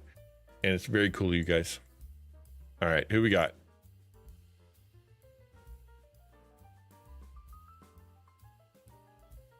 Hey, Don, thank you for dropping by, man. I really appreciate it. Let's drop in on Miss Montana Misfit. All right, sure. I haven't seen her. But she's a Christian VTuber. I'm all about the VTubers, man. You gotta love the VTubers. And she's playing old school. She's playing Stardew Valley. There you go. Go from one chill top-down game to another chill top-down game. See you guys tomorrow. Tomorrow's Weird Wednesday. We're gonna look at weird pictures. We're gonna do weird stuff. We're gonna play, continue our indie game. It'll be fun. Tell your friends. All right. See you later.